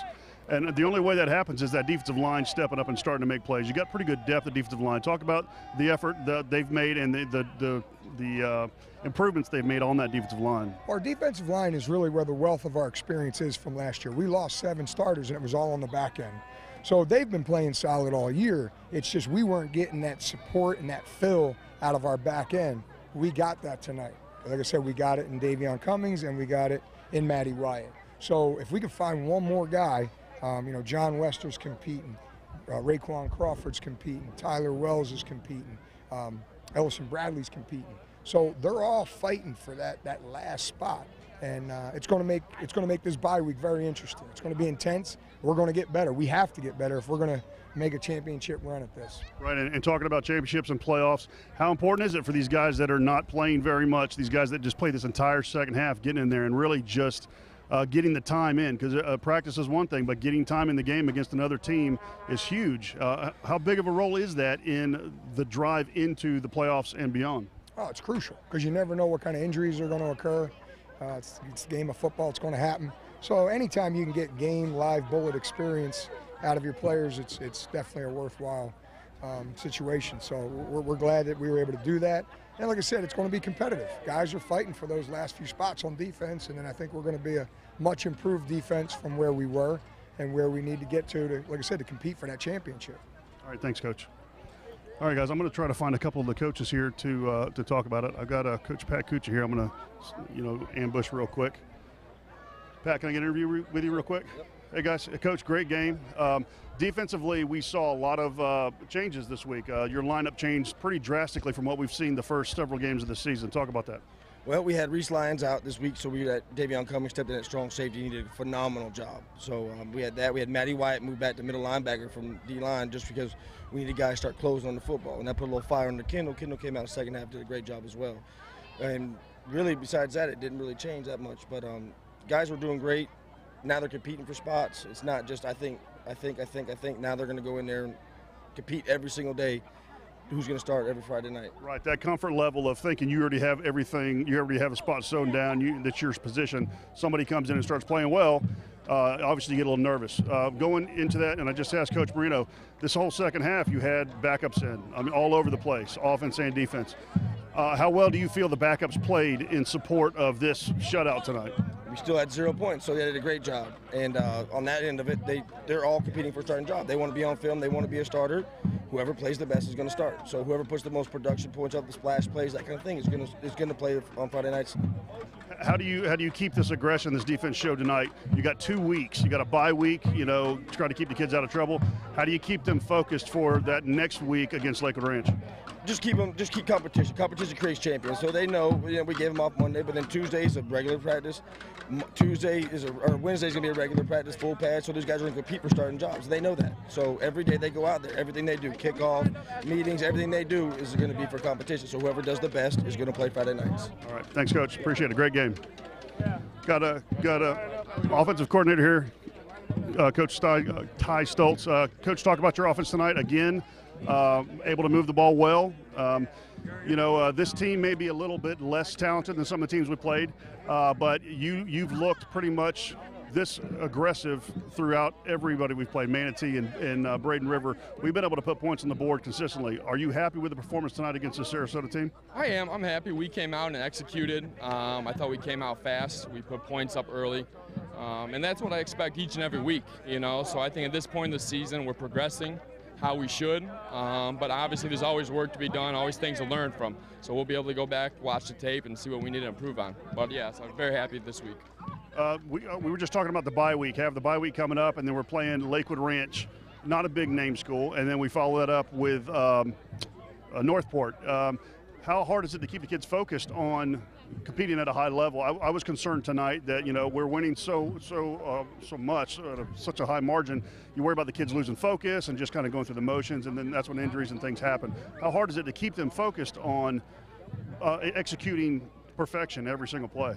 Our kids know we play a tough schedule. I mean, all the schools you mentioned, they're all still good football teams. And I think that's one of the benefits, if there's any, of losing early, that you got to stay focused each and every week. I think the kids got that message, obviously, against Manatee, the Braden River.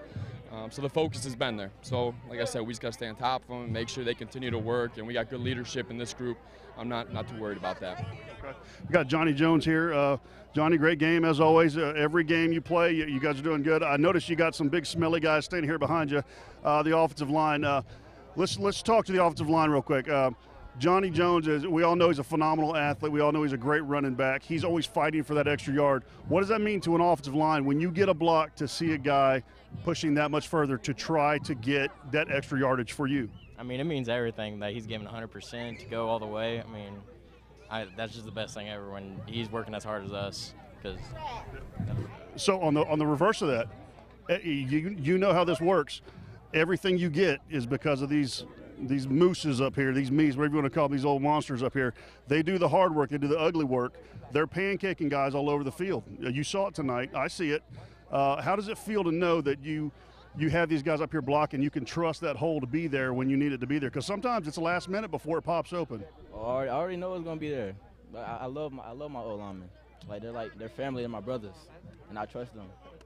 That's great. That's great. You know, a lot of running backs nowadays are that shifty, joystick kind of guy, like a video game, popping all over the place. And you have that ability, but it seems like you like to run downhill. You like to take that one step and head towards the end zone. And that's a great mentality. I was an offensive lineman. I played on this field at Palmetto, number 74.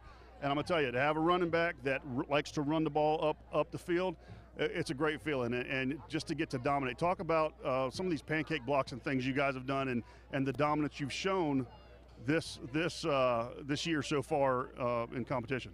I mean, you know, in practice, you know, we just work hard every day. You know, you got to practice like you play. You know, just run your feet in practice. But if you don't do it in practice, you're not going to do it in a game. You know, just got to trust your feet. It's all about your feet. I follow a couple of you guys on Facebook, your little huddle accounts and things like that. And I know you guys take some pride in pancake blocks and things like that. Looking forward to your futures here in Palmetto and beyond that. How important is it to show a good effort every game, to show that you are putting the work in and you are trying to dominate the people across the line from you? It's not just every game, it's every play. Colleges are looking at you every single play. They're not going to look at just your huddle. They're going to look at the whole game. Make sure you're working hard the whole time. Awesome. Tonight, did you guys see any point during the game where you had to make some adjustments? Anything that wasn't really working? You're smiling. I'm assuming that there's something that I don't know about here, unless they're just making fun of you. But you know, adjustments you had to make as an offensive line, calls that had to be made between you guys to make adjustments. Did you have to do that? How does that feel to make those adjustments and to see them work? We always make adjustments whenever we see something pop up on the line. It's one thing that we practice every day, just being visual and communicating. All right. So I'm just trying to think of one question for you, buddy. I'm running out of questions here. How good does it feel to come in and play a district game against an opponent and come out 42-0 and watch that clock ticking away at the half? It feels good. I mean, we came out, we executed, we communicated, and we got the dub. Outstanding. Great job, guys. Great job. All right, guys, I've had my half-hour post-game show over. Ricky, it's good. You can go. I'm sorry. They were all standing there. I felt so bad I had to ask them all a question. Back to you guys. We're going to wrap things up here real